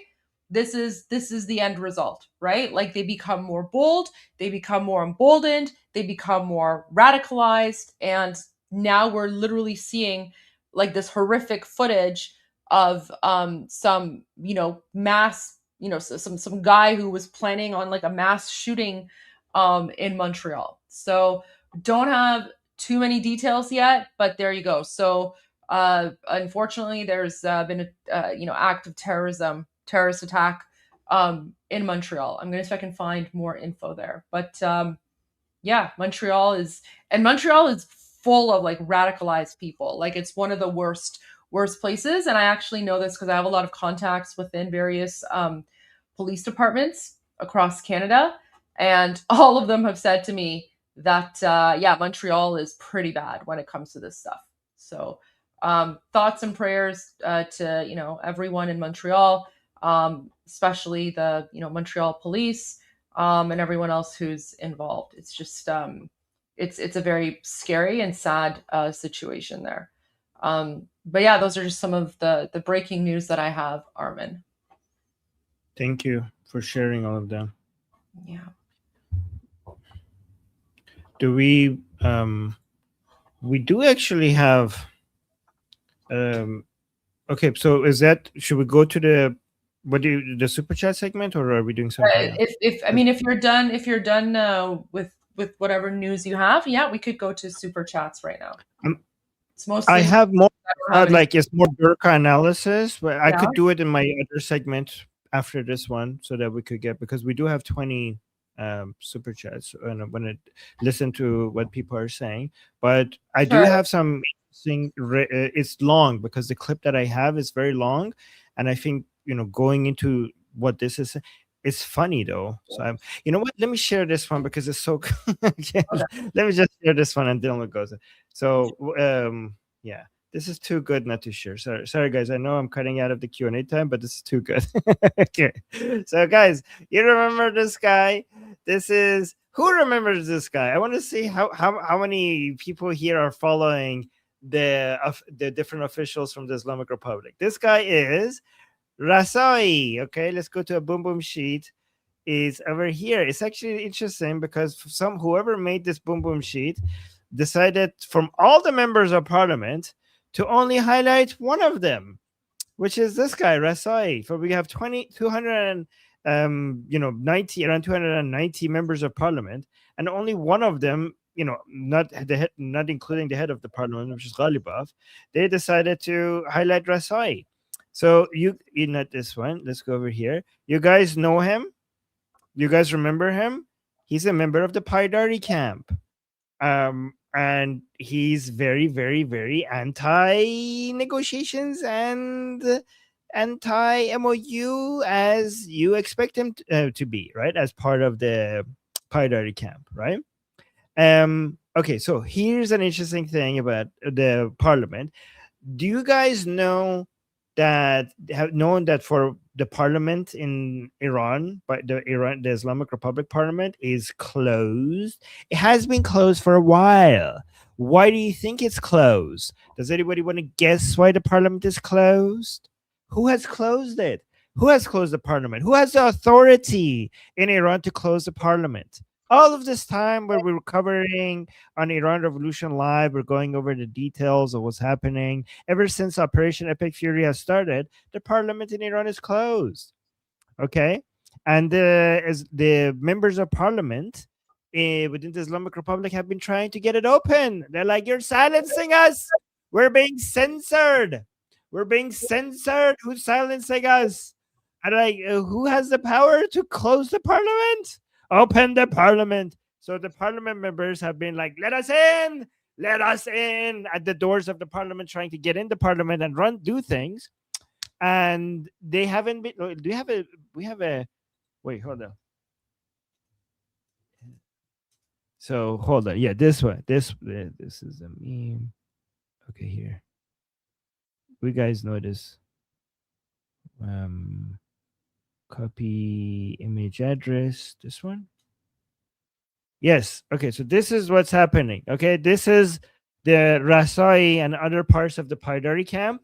They're always at the parliament and they're like, let us in, and they're not letting them in. Right? No, it's not blown up. is shut down by the Islamic Republic. The Islamic Republic is telling the members of parliaments that they cannot go into the parliament. The parliament is closed. And the members of parliament are like, no, we want to go in. And the Islamic Republic is telling them, this is for your own safety and security, right?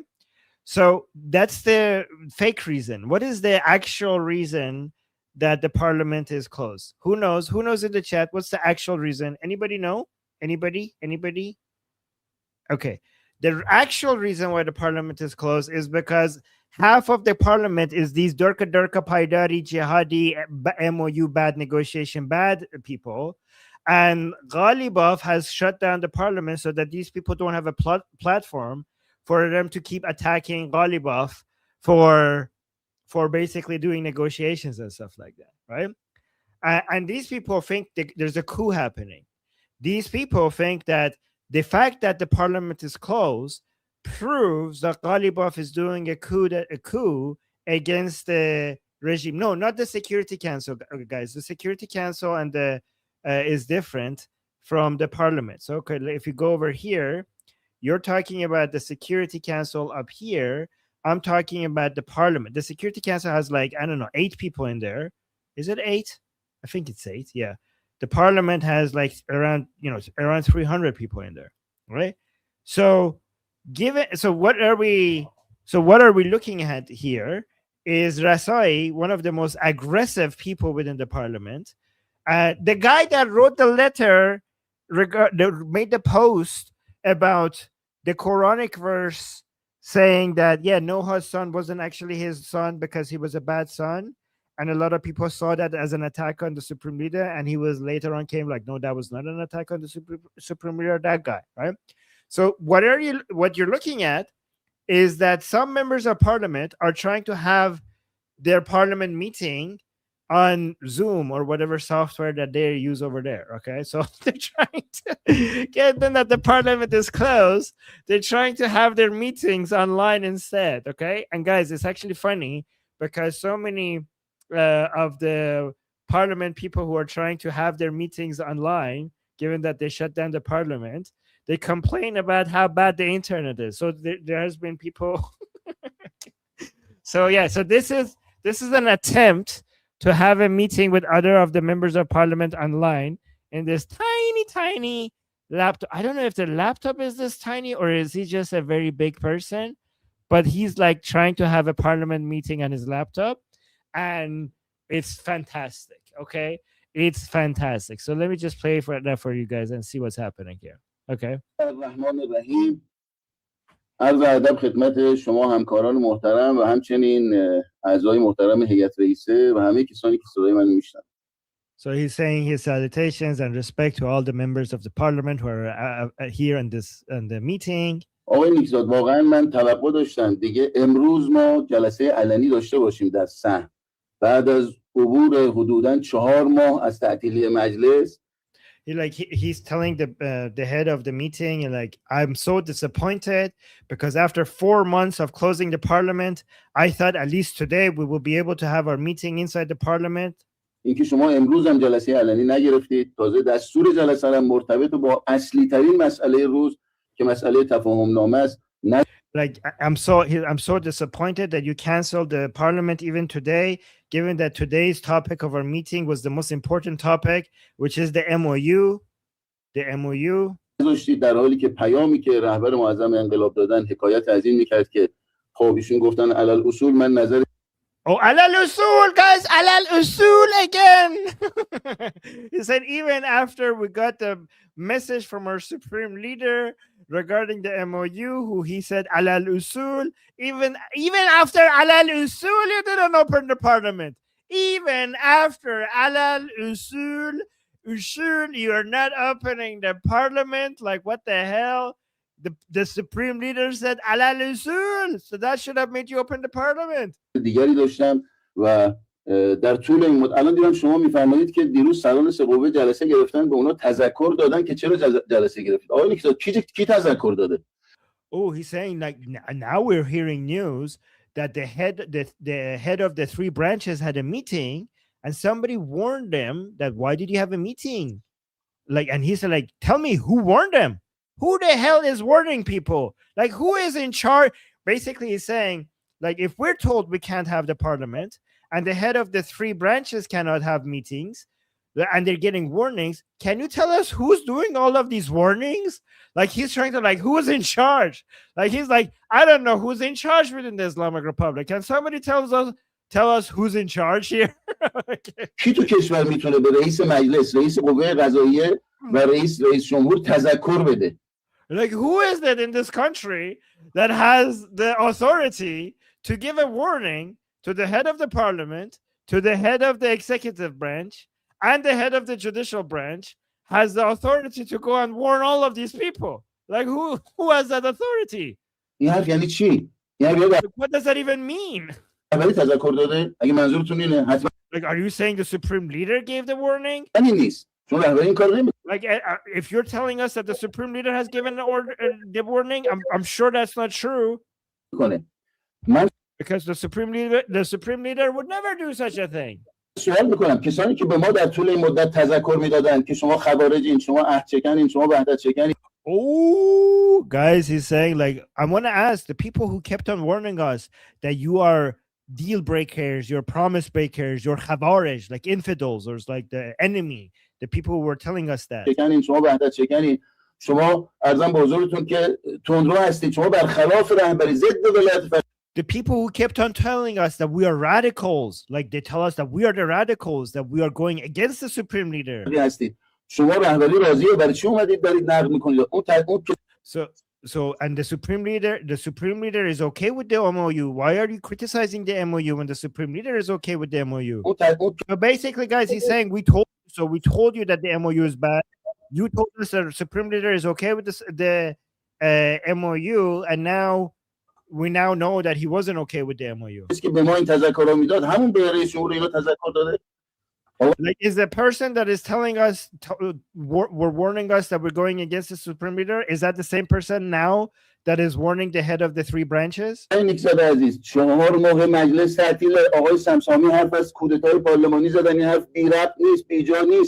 Like, he's saying, like, sir, like, he's telling them, like, the other person was telling us that there's a coup d'etat happening. There's a coup happening. It's like, this is true. There's a coup happening. حدود 40-50 روز پیش بود آقای روح الامین مصاحبه کرد، گفت که آقای قالیباف نامه نوشتن به رهبری اذن بگیرن برای اینکه جلسات مجازی بشه. رهبر انقلاب به این نامه پاسخ ندادن. خود like you guys told us that Ghalibaf wrote a letter to the supreme leader so that we could get permission for our meetings to happen virtually online, and the supreme leader didn't respond to that letter. They said it themselves that the supreme leader didn't respond to that letter.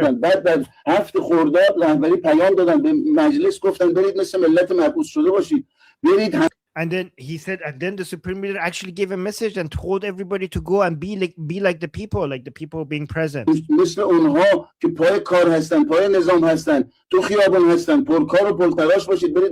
So the supreme leader told the officials, the Islamic Republic officials, to be like the people who are present in the street, that are working hard. So he's saying basically the supreme leader wants us to open the parliament. You guys close the parliament, even though the supreme leader wants it to be open. And still you haven't opened the parliament. Oh, Shoam, guys, you know what Shoam is? He's saying that then you told us that you wrote a letter to Shoam.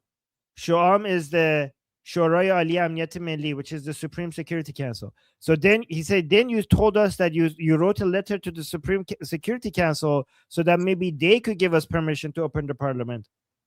Like, what are you talking about? It was Shoam, it was the Security Council. Okay, hold on. Let me go back here. Like,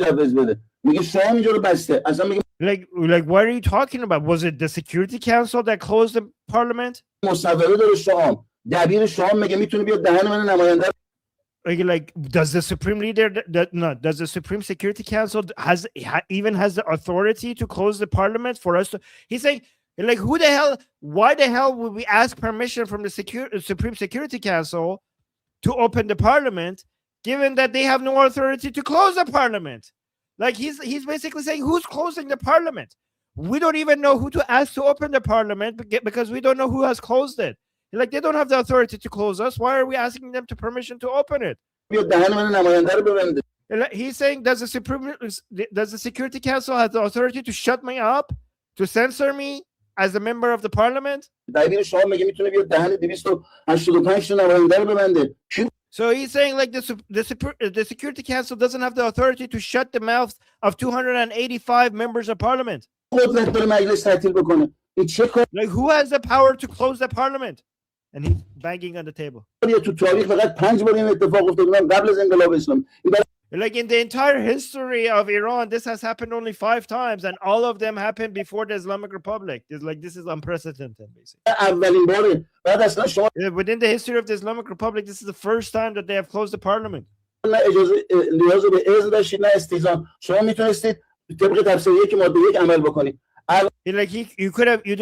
don't even need permission from everybody. The Constitution, based on this line in the Constitution, you could have just opened the parliament.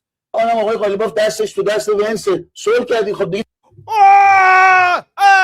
he's saying, and now, so guys, until now, we thought he's not going to name names because he's accusing somebody. He's accusing somebody of the coup, of doing a coup. But then we're like, oh, he's obviously he's talking about Ghalibaf, but he's not mentioning Ghalibaf. He's like, who has the permission? Who's closed the parliament? It's not the Supreme Leader. It's not the Security Council. Who's closing the parliament? And now he named it. He named Ghalibaf, and he named it in the most crazy way. He said, we know Ghalibaf, his hands, he's holding hands with Vance. So it's like they made peace with the devil. He said they made peace with the Americans. They're like, Ghalibaf is holding hands with Vance. He's basically coming out and saying Ghalibaf is doing a coup against everybody within the Islamic Republic. He's saying it. Yeah, he mentioned, like, listen to this. He said Ghalibaf. Look at this.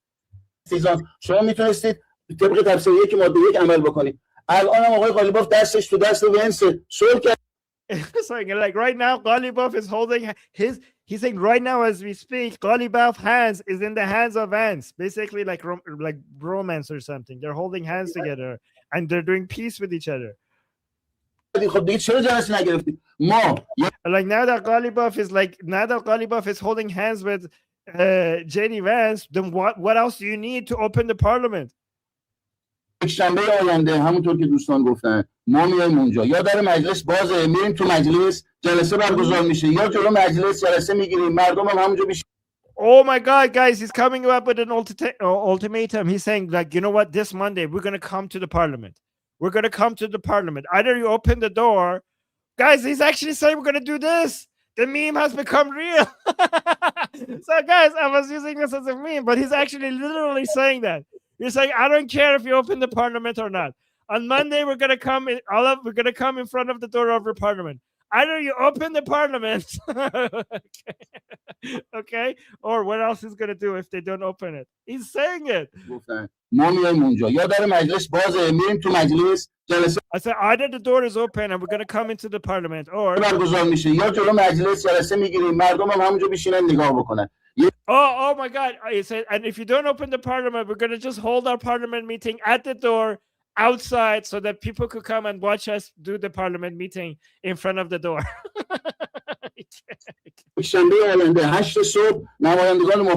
Oh, wait, what day? Monday or Sunday? 8 a.m. in the morning. I can't see if it's Monday or Sunday. میریم تو مجلس، جلسه برگزار میشه، یا جلو مجلس جلسه میگیریم، مردم هم همونجا بشینن نگاه بکنن. یک شنبه آینده 8 صبح نماینده. Oh, saying what? Now it's saying Sunday. Sunday is, things are closed in Iran. Why Sunday? They're saying we're going to be there because on Sunday 8 a.m. in the morning.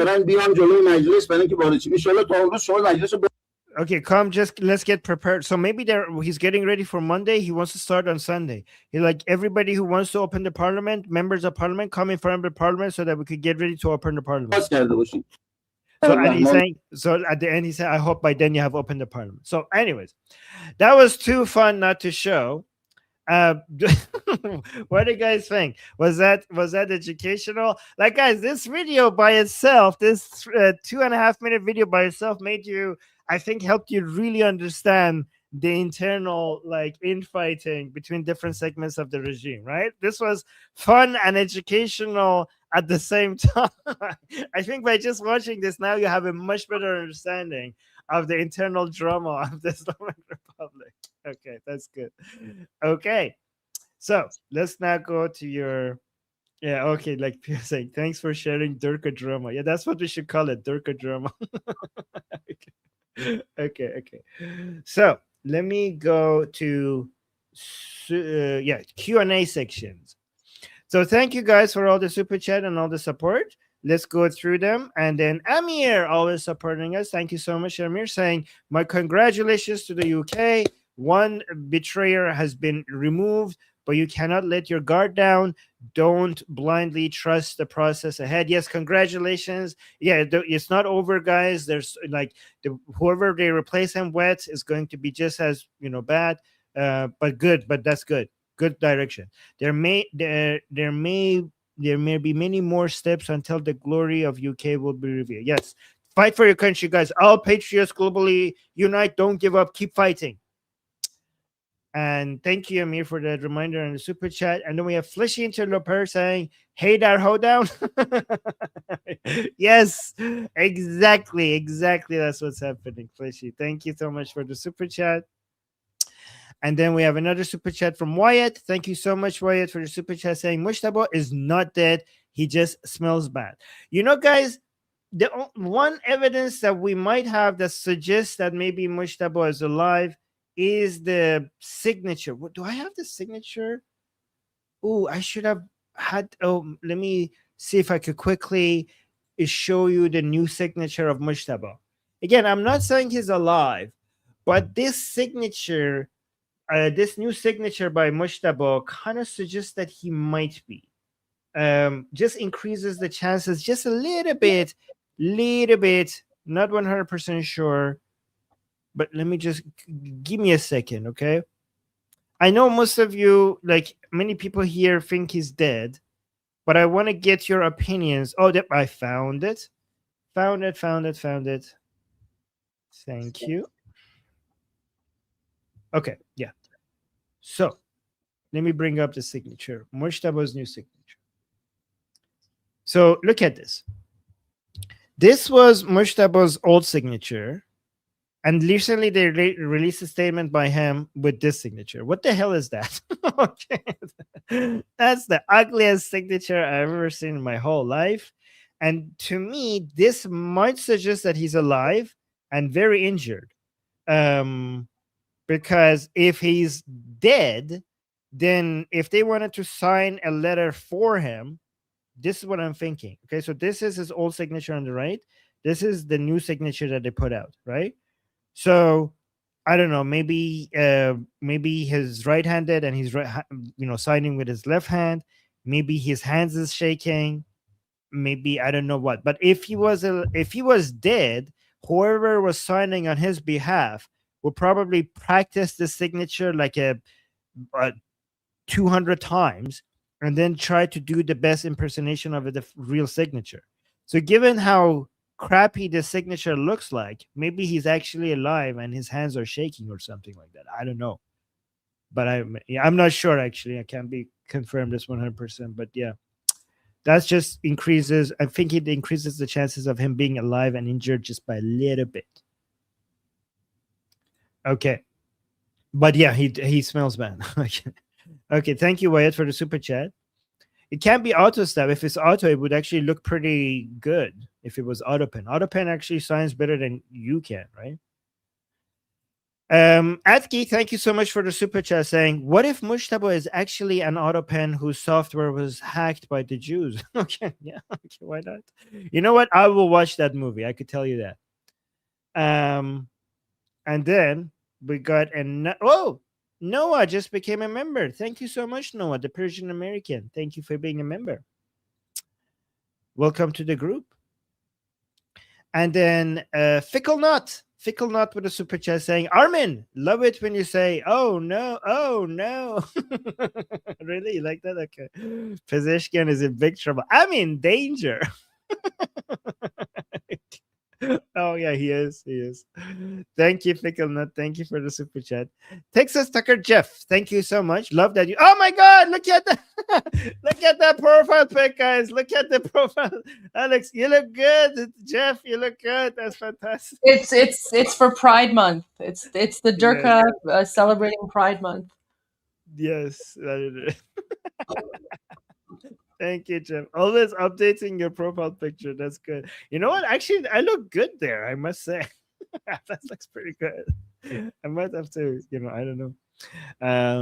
All right. So Jeff is saying new Durka trading cards. Oh yeah, we should do that. We should turn the boom boom sheet into trading cards like we had for Iraq before 20 years ago. And thank you for that. And then Fleshy Interloper with a super chat saying straight back below 20% open. Really? Below 20%? Interesting.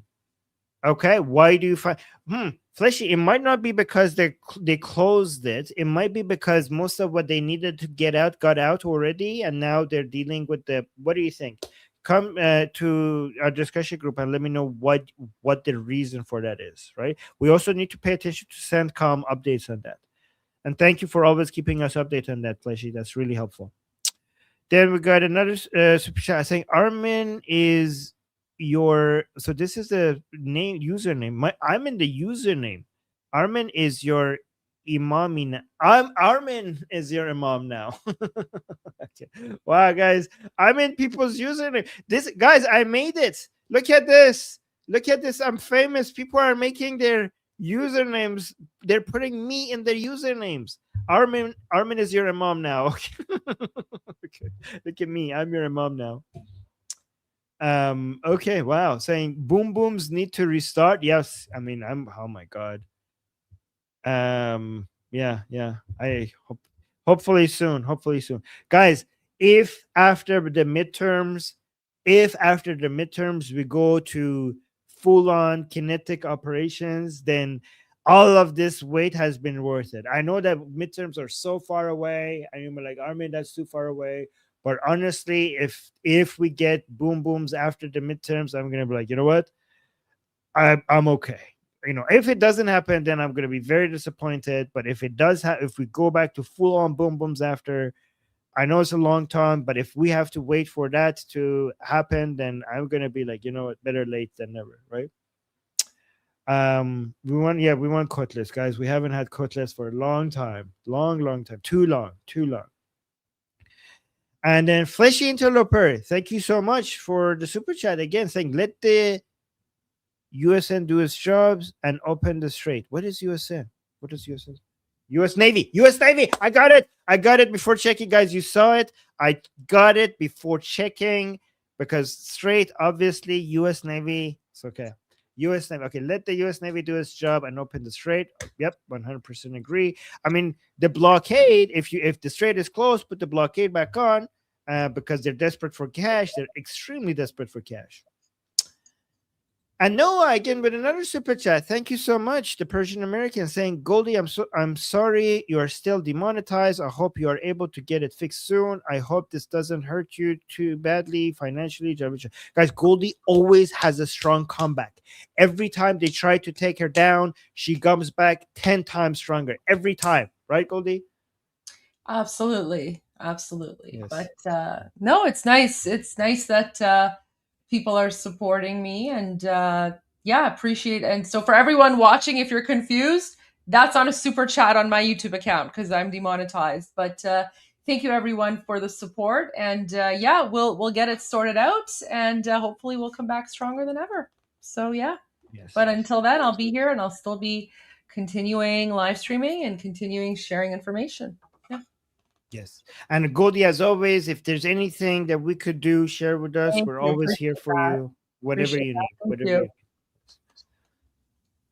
And look who's here. Look at that. Thank you, Rose. Rose just gave 5 memberships to Goldie's channel. Thank you, Rose. Thank you. Oh my God. Their love. Sisterly love. Okay. Thank you, Rose, for supporting Goldie. And then we have Checkmate Stallion gifted a membership to Goldie. Thank you so much, Checkmate. And then we have Mel Catwoman. Thank you so much. Look at this. People are just gifting a lot. It's a great way to support Goldie in this time. Thank you, guys. And then we have Amir. Amir also always with the gift, supporting Goldie by getting a membership. Thank you. So now many people are now members because of all the gifts. I appreciate you guys. And then we have Justin. Justin with the super chat. Thank you so much, Justin. Saying, new theory. Trump has no intention for MOU to work. You know, I see where you're going with this. Only stall status quo till 1 month out from midterms. Exactly. This is exactly what I'm hoping for. This is exactly what I'm hoping for. Okay. Yeah, basically go through the midterms, then do regime change to motivate MAGA for midterms. Oh no, wait. No, that's not what I was. Okay, so my theory, maybe your theory is correct. My theory is that he's waiting for after the midterms. So you're saying he's waiting to do right before the midterms and do regime change. I don't see it that way, because I think it's more about oil prices and inflation and stuff like that, rather than, I don't know how much regime change will motivate people to vote during the midterms. I think it's about affordability, but I might be wrong. You might be right. And then say, if we did regime change and two months ago, people would forget by November. So here's the thing, Justin, regime change would take longer probably. Like, I don't think you could do just like go and switch. Like, if you go in and want to do full kinetic military operations, it's not just a regime change, it's basically everything that happens after, right? And it's not going to be a quick get in, get it done and over with. It's also the aftermath that needs to be maintained and controlled. So I don't think you will be able to pull it off that fast. You might be wrong, but given what I've seen in other military operations, I don't think you would be able to do it that fast. I think maybe they're putting it for after the midterm, so oil prices are down. And when oil prices are down, it takes a few months for you to see the results in inflation, and that's why they stopped it ahead of time, so that before November, maybe the effects are already there, and maybe they're going to go back to full pressure after the midterms. Maybe, like, we don't know. The only way to find out is to wait and see. There's no other way. And thank you for the support. And Kevin, thank you so much for gifting another membership. Thank you so much for supporting Goldie's channel. I appreciate you, Kevin. And Justin with another super chat saying, and I hope I'm wrong, because that means the Iranian people are being treated as pawns for US politics. So it's not about, I don't see it that way. The United States, when it comes to midterms, first of all, American politicians are serving American citizens, and they have to be able to get reelected to be able to do whatever they think is right to do, right? So politicians trying to get the vote of their citizens is exactly what their job is, right? And they need to make the voters happy. That's how a democracy works, right? And as an Iranian, if that's what they're doing, I kind of understand it, because at the end of the day, if the Democrats manage to get an upper hand in the midterm elections, then the situation will be a lot worse for us.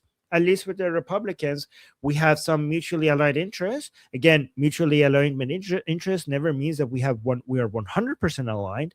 No two nations are 100% aligned, but the Iranian people and the Americans have a lot of alignment,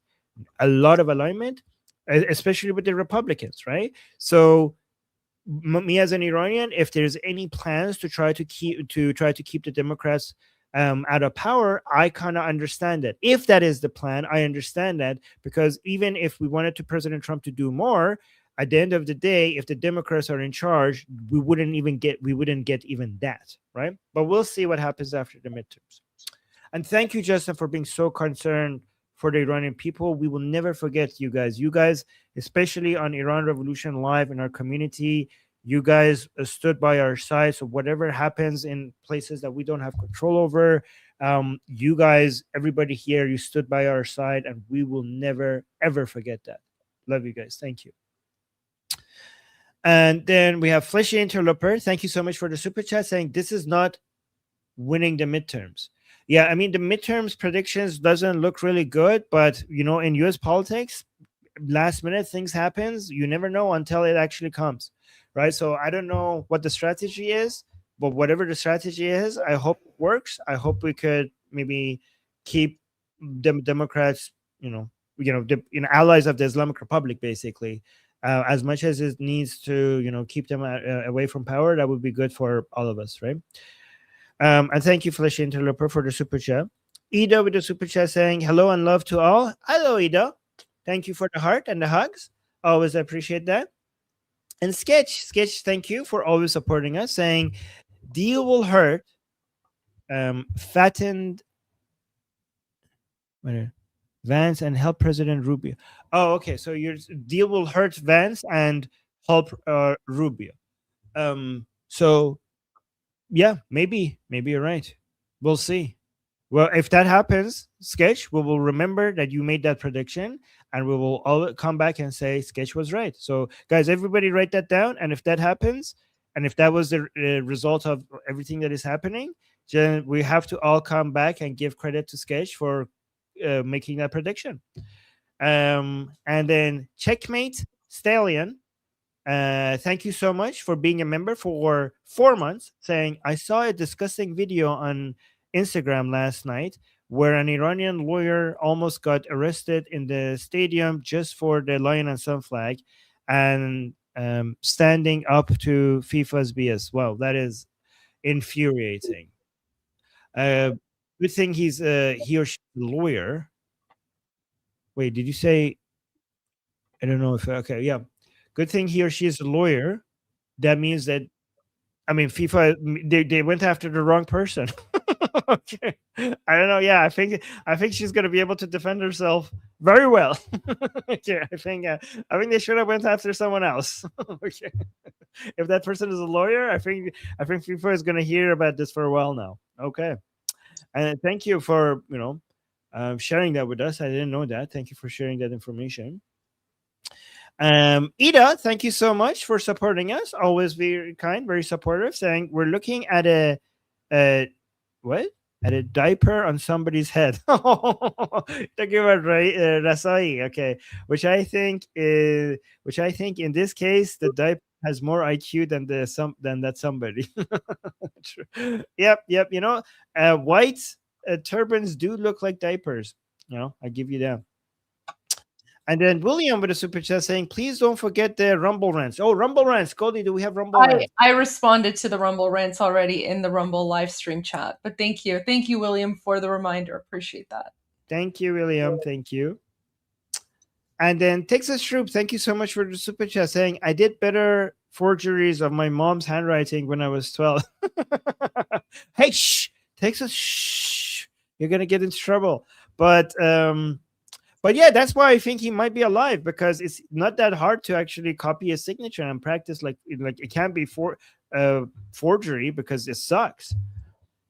But also, yeah, guys, everybody forget that Texas Troop said that. Okay. All right. I mean, she was 12, so I don't think she could get in trouble. Amir with another gift for Goldie's channel. Thank you, Amir. Thank you for supporting Goldie. Ooh. This means it's school time. We're getting to our. Let me actually make sure I have those ready. So when I need to share that with you guys, I have everything ready. Okay. So in 10 minutes, we're going to go to our discussion group. So yeah, guys, if you want to come discuss with me, I'm going to be there in 10 minutes, but I'll get to that soon. Let's go to Atki. Thank you, Atki, for the super chat. Saying IRGC FIFA team. Yeah, well, thank you, Adki, for acknowledging that it's not Iran's FIFA team, it's IRGC's FIFA team. Left a note about the Minab girls in their locker room after their latest game and acting like they speak for Iranians. This is a family-friendly show, so I'm not going to say what's on my mind, but you know what's on my mind, and I think all of you want to say the same thing, and exactly that. These mother tuckers, they didn't say, like, what about the more tens of thousands of Iranian people that were killed within hours?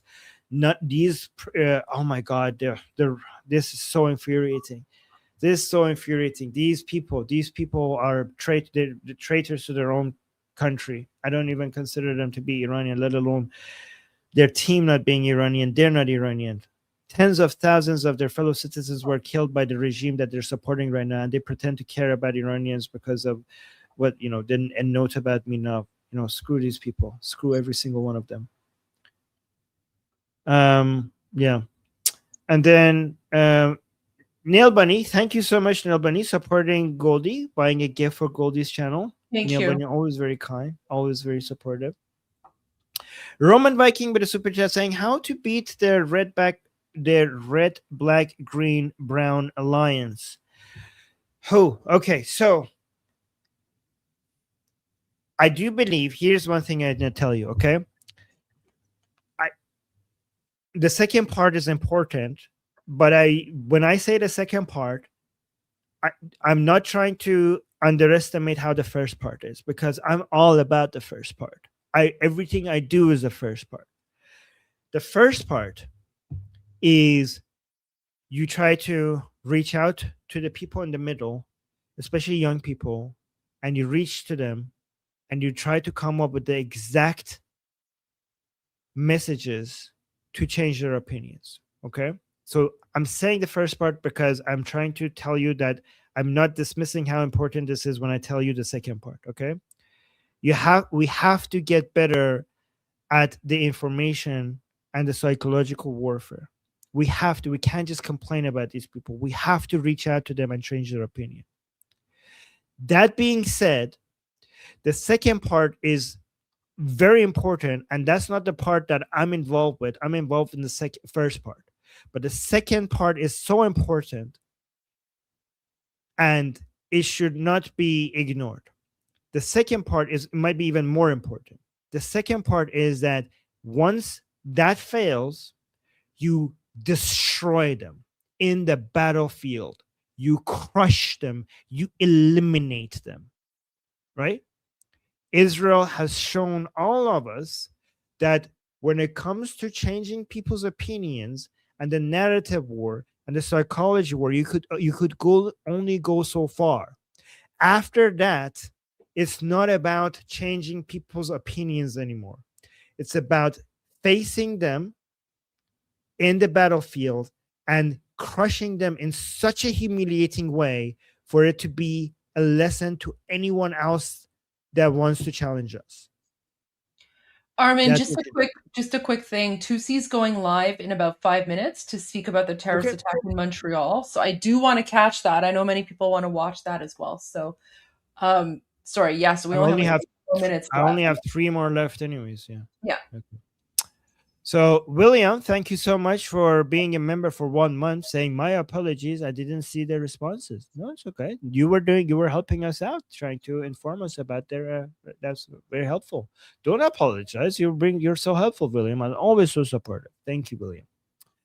And then last one is Ali Asgharpour, just gifting a membership to people in the chat. Thank you so much. Thank you, Ali. Always very supportive, supporting Goldie's channel. So guys, given that we have to go to see, I'll just be really fast about this. I am going to go to our discussion group today, and you could either join our discussion group or you could come and watch us discuss. So let me put the link. Oh my God, where is it? Why am I not ready? Why am I not ready? Okay, here. Come and join our daily discussion groups. The link is in the chat. The link is going to be in the QR code at the top right of the screen that you can see right there. And also the link is going to be, so yeah, it's now in the chat. The link also on Liberty Politics. The link is in the bio of Liberty Politics. Come to our discussion group. We have our daily group calls. And if you don't want to come there and speak with us, you could just come to Liberty Politics. And I'm going to go live right now in 5 minutes.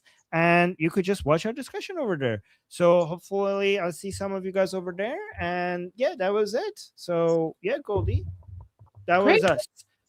So let me just say, because we're jumping right to see. So let me actually say this right fast. I'm Israel Chai. Long live America. God bless America. Javid Shah. Payande Iran. Payande Iran. See you guys soon. غرق انقلاب است.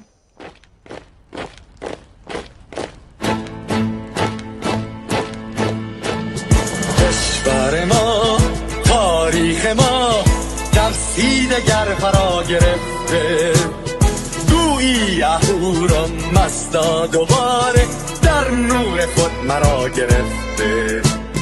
اکنون سرودی سر میدهم باز فارغ از رنج و تشویش، ایران غرق انقلاب است، به پیش به پیش به پیش. ایران غرق انقلاب است، به پیش به پیش به پیش. هن ای پدر هن ای پسر، برخیز و با ما شو همگام، تا درد آن تجربه تلخ ما را نکشیده در خواب. بگذار هر دم بغرند گرگ ها دم لباس میش. ایران غرق انقلاب است، به پیش به پیش به پیش. ایران غرق انقلاب است، به پیش به پیش به پیش.